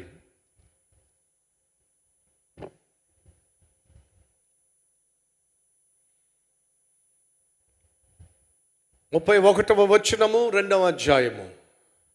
నా తండ్రి కుటుంబీకుల మట్టుకును పరిహారము చేయుటకి అతన్ని చంపి పాతిపెట్టుము. 34వ వచనము. అతడు యెహోయాదా కుమారుడైన బెనాయా వచ్చి అతని మీద పడి అతన్ని చంపగా అతడు అరణ్యమందు తన ఇంటిలో పాతి పెట్టబడిను. అది యోవాబు. 46వ వచనం. రాజు యెహోయాదా కుమారుడైన బెనాయాకు సెలవీయగా అతడు బయలుదేరి వాని మీద పడి వానిని చంపెను. ఇది షిమి, చంపబడ్డాడు. యోవాబు చంపబడ్డాడు. అబ్యాతారు తొలగించబడ్డాడు. 2వ అధ్యాయము చివరి వచనం చూడండి ఏముందో. అందరం చదువుదాం. చివరి మాట ఏముంది? ఈ ప్రకారము రాజ్యము సొలొమోను వశమున స్థిరపరచబడెనో. ఈ ప్రకారం, ఏ ప్రకారం? తన ప్రశాంతతను, తన పరిపాలనను, తన పరిశుద్ధతను పాడు చేసే ఏ ఒక్కడిని ఉన్నవల. ఇదే సత్యము దేవుడు నీతో చెప్తున్నాడో. నీ పరిశుద్ధతను పాడు చేసే దేన్ని, ఏ ఒక్కడిని నీలో ఉంచడానికి వీలేదో తీసేసేయి, చంపిపడేసేయి. ఆ కోరికను, అపవిత్రతను చంపేసేయి, జారత్వాన్ని చంపేసేయి, కాముకత్వాన్ని చంపేసేయి, ధనాపేక్షను చంపేసేయి, ప్రశాంతంగా జీవించు. 3వ విషయం, మొదటగా ఏం చెప్పాడు? Be faithful. దేవుని యందు ఏమిటట? విధేయత. దుష్టుల పట్ల జాగ్రత్త. దయ చూపిన వారి పట్ల కృతజ్ఞత. అది కూడా చూసేద్దాం రండి. 2వ అధ్యాయము. చచ్చిపోదు దావీదు ఒకటి మర్చిపోలా. ఏంటో తెలుసా? కృతజ్ఞత. 7వ వచనం. నేను నీ సహోదరుడైన అబ్షాలోము ముందర నుండి పారిపోగా గిలాదీయుడైన బర్జిల్లయి కుమారులు నా సహాయమునకు వచ్చిరి. నీవు ఏమిటట? వారి మీద దయ ఉంచి నీ బల్ల యొద్ద భోజనము చేయవారిని చేర్చుకొనుము. దావీదు పారిపోయాడు, జ్ఞాపకం ఉందా మీకు? అబ్షాలోము తరుముతూ ఉంటే సడన్గా ప్యాలెస్ మొత్తం ఖాళీ చేసేసి తన భార్యను బిడ్డలందరినీ కూడా సమకూర్చుకొని అరణ్యంలోనికి పారిపోయాడు. తినడానికి తిండి లేదు, కనీసం చెప్పులు కూడా, పాదాలకు చెప్పులు కూడా లేక అరణ్యంలో అల్లాడిపోతున్నాడు. అటువంటి సమయంలో ఎవరో వచ్చారండి, ఏం చేశారో చూద్దాం రండి. 2వ సమూయేలు గ్రంథం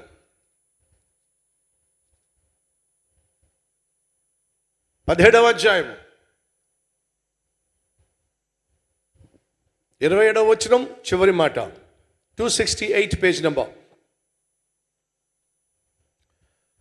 రొగెలీము ఊరివాడగు గిలాదీయుడైన బర్జిల్లయి అరణ్యమందు జనులు అలసిన వారై ఆకలిగొని దప్పికొని ఉందురని తలంచి పరుపులు, పాత్రలు, కుండలు, గోధుమలు, యవలపిండి, వేచిన గోధుమలు, కాయధాన్యములు, చిక్కుడు కాయలు, పేలాలు, తేనె, వెన్న, గొర్రెలు, జున్ను ముద్దలు దావీదును అతని వద్దనున్న జనులను భోజనము చేయుటకు తీసుకుని వచ్చిరి.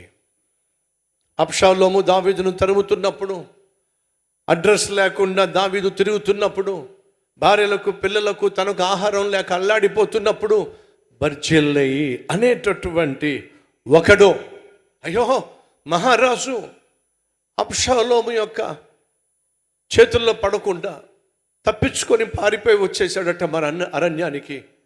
మన దేశాన్ని పరిపాలించే రాజుకు కష్టం వచ్చింది, మనం ఏదో ఒకటి చెయ్యాలి అని చెప్పి ఏం చేశాడో తెలుసా అండి? ఆకలితో అలమటించిపోతున్న దావీదు దగ్గరికి ఆహారం తీసుకొచ్చాడండి. ఏదో తూతూ మంత్రంగా ఆహారం తీసుకురా, లెక్క పెద్ద లెక్క ఉంది. చూసారా ఎంత చక్కగా ఉందో? గోధుమలు తీసుకొచ్చాడట, వండుకోవడానికి పాత్రలు తీసుకొచ్చాడట, పడుకోవడానికి పరుపులు తీసుకొచ్చాడట, తేనె తీసుకొచ్చాడట, జున్ను గడ్డలు తీసుకొచ్చాడట. ఇవన్నీ ఎందుకని రాజు కదండి.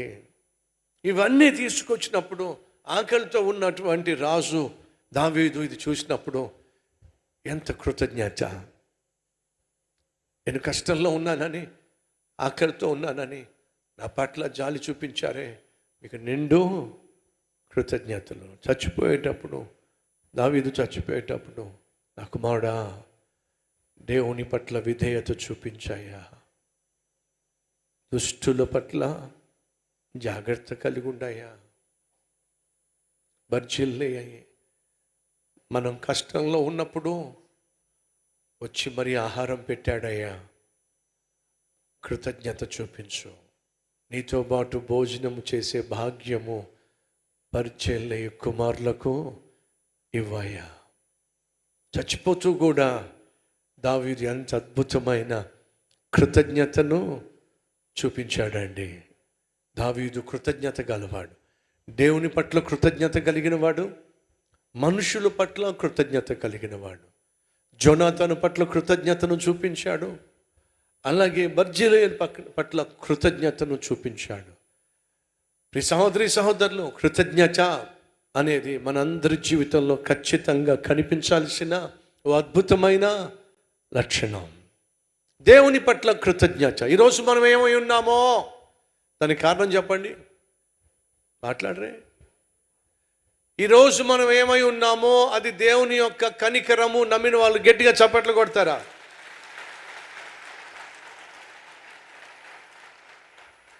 కాబట్టి ఏం చేయాలి? దేవుని పట్ల కృతజ్ఞత కలిగి ఉండాలి. ఆమెకు తీవ్రమైన అనారోగ్యం, తట్టుకోలేకపోయేది, బాధ భరించలేకపోయేది. కొంతకాలమైన తర్వాత పేద వ్యక్తే, అనారోగ్యంతో అల్లాడిపోతున్నటువంటి ఆ పేద సహోదరి కొంతకాలం అయిన తర్వాత పాస్టర్ గారి దగ్గరకు వచ్చి ఒక ప్రత్యేకమైన కానుక సంఘానికి ఇచ్చింది. అది చూస్తే 5 రూపాయలు 10 రూపాయలు కాదు, 50,000 రూపాయలు. అమ్మా, చాలా కష్టంలో ఉన్నావు, అనారోగ్యంతో చాలా సంవత్సరాలు తల్లడిల్లిపోయావు, ఇప్పుడు 50,000 రూపాయలు కానుక ఇస్తున్నావు, ఏమిటి కారణం అని చెప్పింది. ఏంటో తెలుసా? అయ్యా, ప్రతి సంవత్సరం నా మందుల కోసం 50,000 రూపాయలు ఖర్చు అయ్యాయి. ఆ బాధ నేను భరించలేకపోయేదాన్ని, తట్టుకోలేకపోయేదాన్ని. కానీ ప్రార్థన చేయగా ప్రభు నన్ను కనికరించి నా రోగాన్ని నుండి విముక్తి కలిగించు, స్వస్థతనిచ్చాడు. ఏమిచ్చాడట? స్వస్థతనిచ్చాడు. ఒకవేళ ప్రభు నాకు స్వస్థతనిచ్చి ఉండకపోతే ఆ వైద్యం కోసం ఈ 50,000 రూపాయలు ఖర్చు పెట్టాల్సిందేగా. ఆయన నాకు స్వస్థతనిచ్చాడు కాబట్టి, ఆ బాధ నుంచి వేదన నుంచి తప్పించాడు కాబట్టి కృతజ్ఞతగా ఆ డాక్టర్లకి వైద్యానికి ఇచ్చే 50,000 రూపాయలు తీసుకొచ్చి నా ప్రభు అయిన యేసయ్యకి ఇచ్చుకుంటున్నానయ్యా. అర్థమైందా ఏమైనా మీకు? అది కృతజ్ఞత. ప్రభువే కనుక నన్ను కనికరించి ఉండకపోతే ప్రతి సంవత్సరం 50,000 రూపాయలు ఇచ్చుకుంటూ వచ్చా, ఆ బాధ భరించలేకపోయా. కానీ ఈరోజు ప్రభు నన్ను స్వస్థపరిచాడో, మరి 50,000 రూపాయలు మిగిలినాయి కదా. ఆ మిగిలిన 50,000 రూపాయలు నేను ఏం చేసుకోవాలి? చీరలు కొనుక్కోవాలా, బంగారం కొనుక్కోవాలి. స్వస్థతనిచ్చిన నా ప్రభువుకి కృతజ్ఞతతో ఇస్తే అది నేను రుణం తీర్చుకున్న దాన్ని అవుతాను. ఇది ప్రభువు పట్ల కృతజ్ఞత. ఆలోచించండి సహోదరి సహోదరులు. రోగాల నుంచి విడిపించాడో, త్రాగుడు నుంచి విడిపించాడో, తిరుగుళ్ళ నుంచి విడిపించాడో, అలవాట్ల నుంచి విడిపించాడో, అవన్నీ ఉన్నప్పుడు ఎంతెంత తగలేసేవాడివో, వాటన్నిటి నుంచి విడిపించిన దేవుని పట్ల నీకు కృతజ్ఞత ఉన్నట్లయితే ఏం చేస్తావో తెలుసా? దేవుని సన్నిధికి ఒట్టి చేతులతో వచ్చే ప్రసక్తి లేనే లేదు. రెండో, సొలొమోన్ అంటున్నాడు, ఆ రోజు వాళ్ళు నాకు దయ చూపించారా. వాస్తవంగా దావీదు పారిపోతున్నప్పుడు దావీదుతో పాటు సొలొమోను కూడా ఉన్నాడు. ఆ విషయం తెలుసా మీకు? సొలొమోను కూడా సుమారు 10 సంవత్సరాల వయసులో సొలొమోను దావీదుతో పాటు పారిపోయాడు. పారిపోయినటువంటి సమయంలో సొలొమోను కూడా చిన్న పిల్లాడిగా అక్కడ ఉన్నాడు. ఏ రీతిగా వాళ్ళు తీసుకొచ్చిన ఆహారాన్ని భుజించారో సొలొమోనుకు తెలుసు. దావీదు అంటున్నాడు సొలొమోనుతో, కృతజ్ఞత చూపించరా. వాళ్ళు ఆ రోజు కష్టస్థితిలో ఉన్నప్పుడు కడుపు నిండా భోజనం పెట్టారు. ఇప్పుడు నువ్వు రాజుగా అభిషేకించబడ్డావు గనుక వాళ్ళను నీ భోజనపు బళ్ళ దగ్గర భోంచేసే అవకాశం దయచేయి. ఎంత మంచి మనసు అండి. వేల సంఖ్యలో ప్రజలందరూ కూడా స్టేడియంలో నిండిపోయారు. ఒక కుర్రవాడు మధ్యలో నిలబడ్డాడు. ఆ స్టేడియం మధ్యలో తాను చేసిన తప్పేమిటాయా అంటే, బానిసగా ఒక ఇంట్లో పనిచేయాల్సిన వాడు ఆ యజమాని పెట్టేటటువంటి బాధ భరించలేక పారిపోయాడు. ఆనాడు రోమా సామ్రాజ్యంలో ఎవరైనా బానిసలు యజమానికి చెప్పకుండా పారిపోయినట్లయితే మరణశిక్ష విధించేవారు. ఆ మరణశిక్ష విధించిన సమయంలో ఆ కుర్రవాడిని ఆ స్టేడియం మధ్యకి తీసుకొచ్చి వదిలిపెట్టారు, నిలబెట్టారు. ఆకలితో మలమల్లాడిపోతున్నటువంటి సింహాన్ని సాధారణంగా విడిచిపెడతారు. ఆ సింహం వచ్చి అమాంతంగా ఆ మధ్యలో ఉన్నటువంటి వ్యక్తి మీద పడి అది చీల్చి చెండాడుతున్నప్పుడు స్టేడియంలో ఉన్న వాళ్ళందరూ కూడా చప్పట్లు కొట్టి, అబ్బో ఎంత ఆనందంతో వాళ్ళు చప్పట్లు కొడతారో. ఆ పిల్లవాడు అదో రోజు మధ్య నిలబడిపోయాడు. అందరూ చప్పట్లు కొడుతున్నారు. ఆకలితో ఉన్నటువంటి అలమటించిపోతున్న సింహాన్ని వదిలిపెట్టారు. ఆ సింహం దూసుకుంటూ వచ్చేసింది, అమాంతంగా మీద పడింది. చంపే సమయంలో ఒక్కసారిగా ఆగిపోయింది. ఎవరికి అర్థం కాల. చంపాల్సిన సింహం కాస్త చంపకుండా కుర్రవాడి దగ్గర అమాంతంగా మీద పడి ఆగిపోయింది. ఏమిటి? ఆగిపోవడమే కాదు, నెమ్మదిగా ఒక్కొక్క అడుగు వెనక్కి వేసింది. పడిపోయిన కుర్రవాడు లేచి నిలబడితే 2 కాళ్ళు పైకెత్తి ఆ కుర్రవాడి భుజాల మీద 2 కాళ్ళు పైన పెట్టి అతన్ని ముద్దాడుతూ ఉంది. చూసే వాళ్ళకి ఏం అర్థం కాల. చంపాల్సినటువంటి సింహం చంపకుండా ఆ కుర్రవాడిని ముద్దు పెడుతుంది ఏమిటి? ఆ కుర్రవాడిని హత్తుకుంటుంది ఏమిటి? ఏమైంది? రాజు కబురు పెట్టాడు ఈ కుర్రవాడిని. ఆ కుర్రవాడు రాజు దగ్గరకు వచ్చాడు. ఆ సింహం అనేక మందిని చంపింది కానీ నిన్ను చంపలా. పైపెచ్చు 2 చేతులు 2 కాళ్ళు నీ మీద వేసి ముద్దాడుతుంది. ఎందుకు అలా జరిగింది? మహారాజా, యజమాని పెట్టిన బాధ తట్టుకోలేక నేను అడవిలోకి పారిపోయా. అలా అడవిలోకి పారిపోయినప్పుడు ఒక గుహలో దాక్కున్నా. అలా దాక్కున్నప్పుడు ఒక సింహం గట్టిగా గాండ్రిస్తూ వచ్చింది. అది నన్ను చంపేస్తుందేమో అని భయపడిపోయా. కానీ అది గాండ్రిస్తుంది, మరోవైపు తల్లడిల్లిపోతూ ఉంది. ఏమైంది? తన కాళ్ళల్లో ఒక పేడు దిగిపోయింది. ఆ దెబ్బకు ఆ బాధ తట్టుకోలేక అది గాండ్రిస్తూ ఉంది. మరోవైపు బాధతో అల్లాడిపోతూ నా దగ్గరకు వచ్చి ఆ కాలు చూపిస్తూ ఉంటే నేను అనుకున్నా నన్ను చంపేస్తేమో అని చెప్పి. కానీ అది కాలుతో నన్ను చంపకుండా నన్ను టచ్ చేసే ప్రయత్నం చేసింది. ఏమిటి అని చెప్పి చూస్తే కాలంలో పేడు ఉంది. స్లోగా పేడు తీసేసా. ఎప్పుడైతే పేడు తీసేసానో తనకు నొప్పి మొత్తం తగ్గిపోయింది. ఆ రోజు నేను చేసిన ఆ మేలు ఆ సింహం మర్చిపోలేదు. ఆ తర్వాత ఆ సింహం మీకు దొరికింది, నేనేమో మీ సైనికులు దొరికాను. ఈరోజు నన్ను చంపడానికి వచ్చిన అదే సింహం ఆ రోజు నేను చేసిన మేలు జ్ఞాపకం పెట్టుకుంది. ప్రాణాలు తీయకుండా నన్ను విడిచిపెట్టేసింది. ఒక జంతువుకే ఇంత కృతజ్ఞత ఉంటే దేవుని స్వరూపమందు దేవుని పోలిక చొప్పున సృష్టించబడిన సంగమా మనం ఇంకెంత కృతజ్ఞత కలిగి ఉండాలి. వినో, నువ్వు చేసిన మేలులు జ్ఞాపకం పెట్టుకోకు, కానీ ఇతరులు నీకు చేసిన మేలు ఎప్పటికీ మర్చిపోకు. కల్వరి టెంపుల్ ఉన్న ప్రతి ఒక్కరి యాటిట్యూడ్ గ్రాటిట్యూడ్గా ఉండాలి. కృతజ్ఞత లేనివాడు క్రైస్తవుడు కానే కాదు. ఈరోజు తీర్మానం తీసుకుంటావా?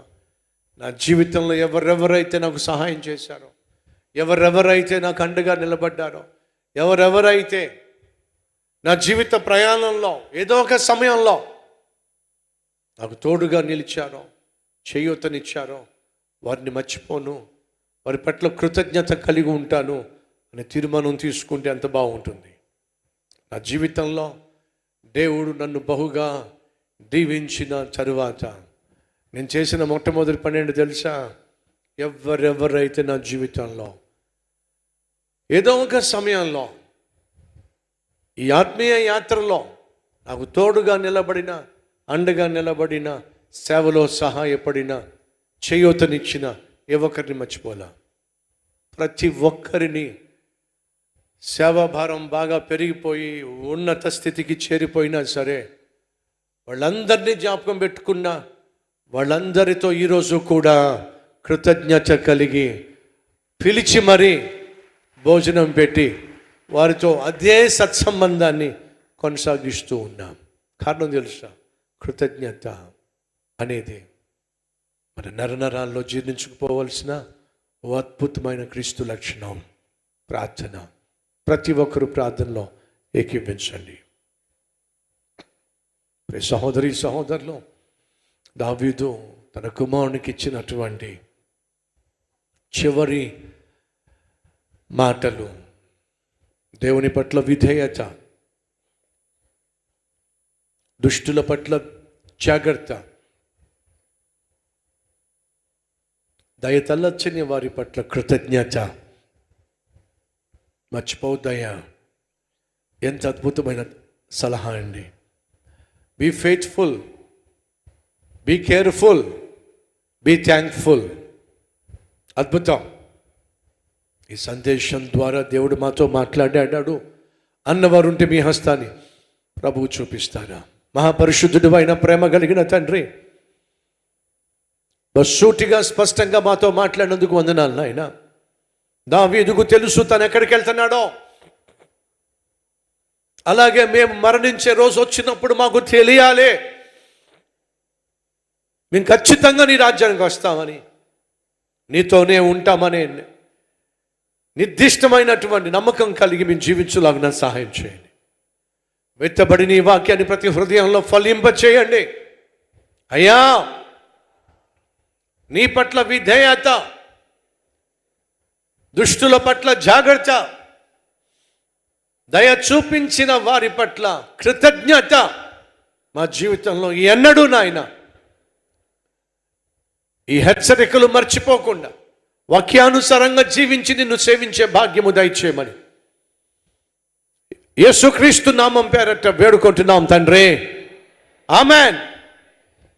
ఈ సందేశం ద్వారా దేవుడు మాతో మాట్లాడాడన్న వారు గట్టిగా చప్పట్లు కొట్టి దేవుడు మహింపరుస్తారా?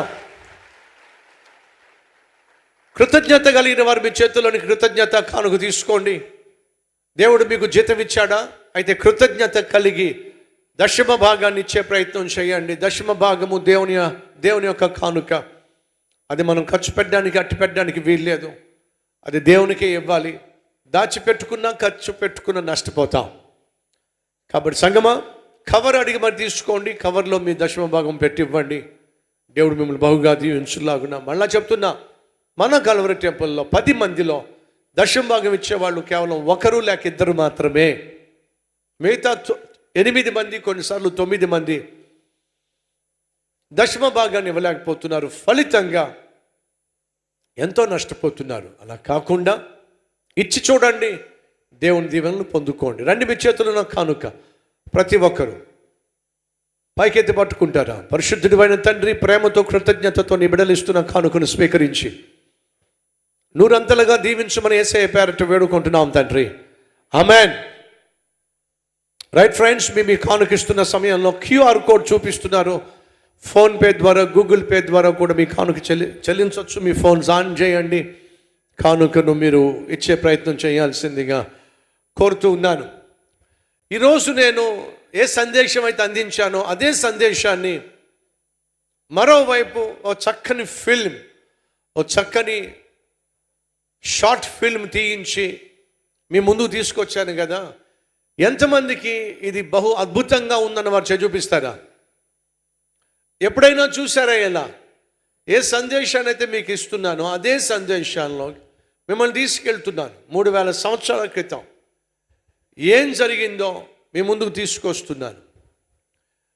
ఈ వారమంతా కూడా ఈ షార్ట్ ఫిల్మ్ తయారు చేయడానికి స్క్రిప్ట్ కావచ్చు, సీన్స్ కావచ్చు, ఇవన్నీ కూడా సిద్ధం చేయడానికి చాలా కష్టపడాల్సి వస్తుంది.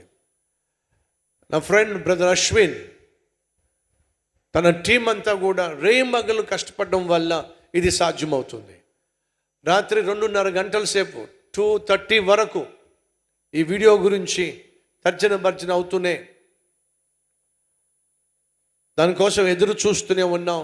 2:30కి వచ్చినప్పుడు మళ్ళా దాన్ని డంప్ చేసుకొని మీకు డివైడ్ చేసి వాటిని అందించడానికి ఏర్పాటు చేయడం జరిగింది. కాబట్టి సంగమా, ఇది మీరు మీ కుటుంబాలకు చెప్పండి, మీ బంధువులకు చెప్పండి, మీ స్నేహితులకు చెప్పండి. ఏ సందేశం అయితే దైవజనులు అందిస్తున్నారో అదే సందేశాన్ని అద్భుతమైన షార్ట్ ఫిల్మ్గా మీకు చూపిస్తున్నారు. బర్జిల్లాయ్ ఏ విధంగా తను దావీదుకు సహాయం చేశాడో అది కూడా ఉంది. చూడండి, కావాలంటే ఒక్క నిమిషం. Watch this. సొలొమోను అబ్షాలోము తిరుగుబాటు సమయములో దావీదుకు బార్జిల్లయి చూపిన దయను జ్ఞాపకం చేసుకున్నాడు.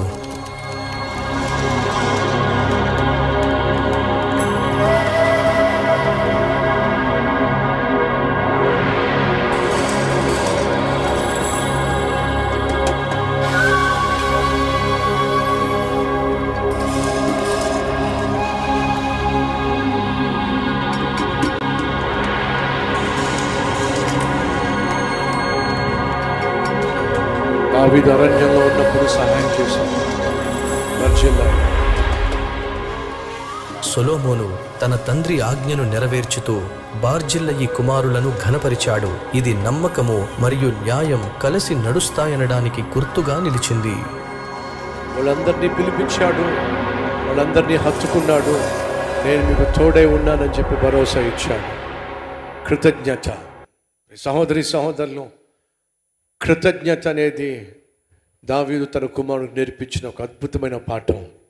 తల్లులు, తండ్రులు, మీ బిడ్డలకు కృతజ్ఞతను నేర్పించండి. వచ్చే ఆదివారం ఏం కాబోతుంది? ఆ తరువాత సొలొమోను రాజు ఏ విధంగా తన సింహాసనాన్ని స్థిరపరిచాడో, తన మహాజ్ఞానాన్ని కనపరిచి రాజ్యంలో వచ్చేటటువంటి సమస్యలను ఎలా తీర్చాడో, అలాగే మన జీవితంలో వచ్చేటటువంటి సమస్యలను దేవుడు ఏ విధంగా తీర్చబోతున్నాడో బహుశక్తివంతమైన సందేశం దృశ్యరూపకంగా వాక్యానుసారంగా మీకు అందించబోతున్నాను. కాబట్టి మీరు వెళ్ళి మీ బంధువులకు, స్నేహితులకు, కుటుంబ సభ్యులకు చెప్పండి. బహు కొత్త వరవడిలో దైవజనులు సందేశాన్ని అందిస్తున్నారు. ప్రపంచ చరిత్రలో ఒక సేవకుడు అందించే సందేశాన్నే దృశ్య కావ్యంగా కళ్ళకు కట్టినట్టుగా చూపించటం ఇప్పటి వరకు ఎప్పుడు జరగల. అది మళ్ళా మన కల్వరి టెంపుల్లో be first, be best or be different అనేది మన యొక్క మోటో. ఆ మోటోను ఆధారం చేసుకొని దేవుడు మరొక అద్భుతమైనటువంటి మొట్టమొదటిగా ఈ విధంగా సందేశాన్ని మీకు అందించే ప్రయత్నం చేస్తున్నాను. ఇది ఖచ్చితంగా మీకు ఆశీర్వాదకరంగా ఉంటుందని, వాక్యం వినేటటువంటి వారు మీరు కళ్ళారా జరిగినటువంటి సంఘటనలు చూడగలుగుతారని నా ప్రయత్నం నేను చేస్తున్నాను. ఈ శ్రేష్టమైన సందేశం మీకు ఆశీర్వాదకరంగా ఉంటే వెళ్తూ కల్వరిస్వరాన్ని బలపరిచి వెళ్ళండి. ఈ సందేశం ఈ 4 గోడల మధ్య మిగిలిపోకుండా లోకానికి చేరవేయండి. అనేక లక్షల మంది రక్షించబడులాగున ఈ సువార్తను దానం చేయండి. మీకోసం చక్కని కౌంటర్స్ ఏర్పాటు చేశారు, వెళ్ళి కూర్చోవచ్చు. మీరు స్నాక్స్ ఏర్పాటు చేశారు, టీ తీసుకోండి. అలాగే ఎవరైతే కల్వరి బలపరుస్తున్నారో వారికి ఒక చక్కని గిఫ్ట్ ఏర్పాటు చేశారు. వెళ్తూ వెళ్తూ ఈ గిఫ్ట్ మీరు పట్టుకెళ్లాల్సింది. బెడ్ ల్యాంప్గా పనిచేస్తుంది, వాక్యం కూడా ఉంటుంది. ఇది మీకు ఆశీర్వాదకరంగా ఉంటుంది. ఒకటి కంటే ఎక్కువ కార్యక్రమాలు బలపరిచిన వారికి వాక్యంతో కూడినటువంటి ఒక చక్కని వాల్ ఫ్రేమ్ గిఫ్ట్గా ఇస్తున్నారు, వెళ్ళి తీసుకోండి. ఒకవేళ ఈరోజు మీకు వీలు పడకపోతే రాబోయే శనివారం మధ్యాహ్నం 12 గంటలకు కల్వరి స్వరాన్ని బలపరచండి, సువార్తను దానం చేయండి. అదే సమయంలో తాడేపల్లిగూడెంలో అద్భుతమైన మందిరం నిర్మించబడుతుంది. ఆ మందిరానికి సహాయం చేస్తామని తీర్మానం తీసుకున్న సహోదరులు వీలైనట్లయితే ఆ సహాయాన్ని ఎంత త్వరితగతంగా చేయగలరో అంత త్వరితగతంగా చేసే ప్రయత్నం చేయండి. కారణం ఏమిటంటే త్వరలోనే ఆ మందిర నిర్మాణం పూర్తి కావాల్సి ఉంది. అక్టోబర్ కల్లా ఆ మందిర నిర్మాణాన్ని పూర్తి చేయాలని ఆశపడుతున్నాం. కాబట్టి అది మీ సహాయం వల్ల మాత్రమే సాధ్యమవుతుంది. వీళ్ళు ఎంతమంది నమ్ముతున్నారు? మనం కనుక దేవుని ఇల్లు కడితే దేవుడు మన ఇల్లు ఖచ్చితంగా కడతాడు అని నమ్మిన వాళ్ళు ఒకసారి చూపిస్తారా? ఎస్. మీకున్న నమ్మకాన్ని బట్టి మందిర నిర్మాణం కోసం ఎంతో కొంత సహాయం చేసి మీ పేరున ఆ మందిరం కట్టుబడులాగున్నా ప్రోత్సహించాల్సిందిగా కోరుతున్నాను. వచ్చే ఆదివారం దయచేసి ఏ ఒక్కరు మిస్ కాకండి. వెనక గ్యాలరీలో కూర్చున్న వాళ్ళు మీకు తెలుసా, చాలా ఆలస్యంగా వచ్చారు. ఈరోజు ఒక తీర్మానం తీసుకోండి, నేను ఇక మీదట మందిరానికి ఆలస్యంగా రాను అనే తీర్మానం తీసుకోండి. వచ్చే ఆదివారం కృతజ్ఞత ఆదివారం. ఈ నెలంతా దేవుడు మనల్ని కనికరించి కాపాడాడు కనుక అందరం కలిసి దేవుని మందిరానికి వచ్చి ప్రభువా ఈ నెలంతా మమ్మల్ని కాపాడావు, కృతజ్ఞత స్తుతులు చెల్లిద్దాం, ఆయన మహింపరుద్దాం. కృతజ్ఞత ఏం చేస్తుందో తెలుసా? రాబోయే నెలలో రెట్టింపు ఆశీర్వాదము మనం పొందుకోలాగున చేస్తుంది. కాబట్టి వచ్చే ఆదివారం ఖచ్చితంగా మేము రాబోతున్నాం అన్న వాళ్ళు చూపిస్తారా? ఖచ్చితంగా మేము వస్తున్నాం అన్నవాళ్ళు. రైట్ ఫ్రెండ్స్, వెళ్తూ వెళ్తూ బుక్ స్టాల్స్ని దర్శించండి. చక్కని బైబిల్ వచ్చింది. ఇది హ్యాండీగా ఉండే medium size Bible, leather bound Bible, thumb indexed Bible. ఇది మీరు కొనుక్కున్నట్లయితే మీ పేరు ప్రింట్ చేసి ఉచితంగా ఇస్తున్నారు. యేసయ్య ఇచ్చిన ఉపమానాలు పెన్ డ్రైవ్లో నేను ఇవి మీకోసం సిద్ధం చేశాను. కాబట్టి పెన్ డ్రైవ్లో వీడియోలో ఈ సందేశాలు మీరు వినొచ్చు. బహుశక్తివంతమైన సందేశాలు పెన్ డ్రైవ్లో ఉన్నాయి. బైబిల్ ఎవరు రాశారు, ఎప్పుడు రాశారు, ఎందుకు రాశారు? ఈ పుస్తకం మీరు కొనుక్కోండి. కీర్తనల పుస్తకం ఫ్రీగా ఇస్తున్నారు, పట్టుకెళ్ళండి. బైబిల్ ప్లస్ డైలీ డివోషన్ ఈ రెండు మీరు కొనుక్కున్నట్లయితే ఒక పెన్ అలాగే కీర్తనల పుస్తకం సాంగ్ ఫ్రీగా ఇస్తున్నారు. ముగింపు ప్రార్థన. పరిశుద్ధుడు అయిన తండ్రి, మాకు ఇచ్చిన ఈ శ్రేష్టమైనటువంటి ఆరాధనను బట్టి మీకు వందనాలు. విత్తబడిన వాక్యం విన్న ప్రతి ఒక్కరు నాయన నీకు విధేయత చూపించాలి, కలిగి ఉన్న దాన్ని దేన్ని కోల్పోకుండా కాపాడుకోవాలి.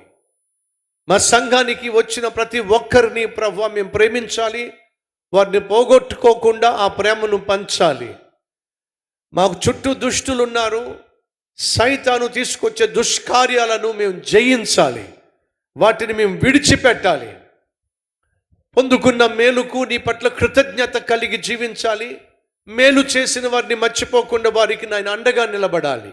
అట్టి మనసు మా అందరికీ దయచేయండి. ఈ వారమంతా నీ యొక్క రెక్కల చాటున మమ్మల్ని దాచిపెట్టండి. మేము చేసే ప్రతి పనిలో తోడుగా ఉండండి. ప్రతి ప్రయత్నాన్ని సఫలీకృతం చేయండి. ప్రతి ప్రయాణంలో కాపుదల దయచేయండి.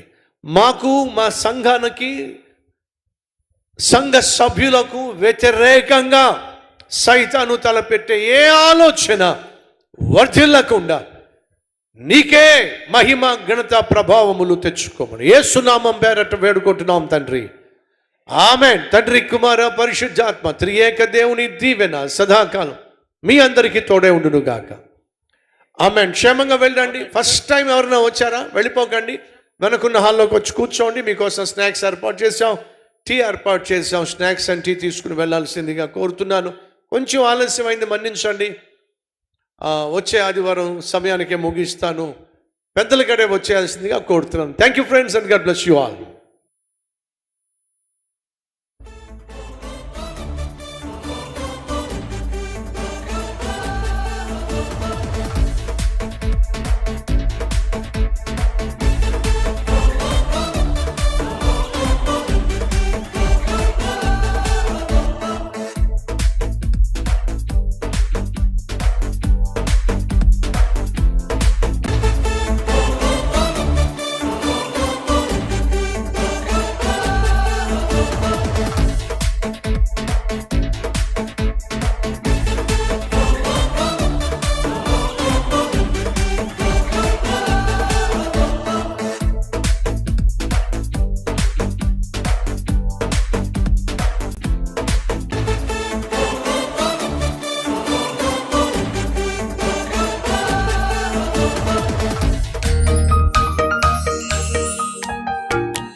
Shalom brother. Shalom brother. చెప్పండి ఏం కావాలి బ్రదర్. దీని మీద కొంత పెద్ద అక్షరాలు ఉన్న బైబిల్ ఉందా బ్రదర్? ఓకే బ్రదర్, ఉంది, చూపిస్తా. ఇగో బ్రదర్, ఇదిగో, ఇది మీలాంటి పెద్దవారి కోసమే, సీనియర్ సిటిజన్, పెద్ద అక్షరాలు కలిగిన బైబిల్. బాగుంది బ్రదర్, అక్షరాలు పెద్దగా ఉన్నాయి, బాగుంది బ్రదర్.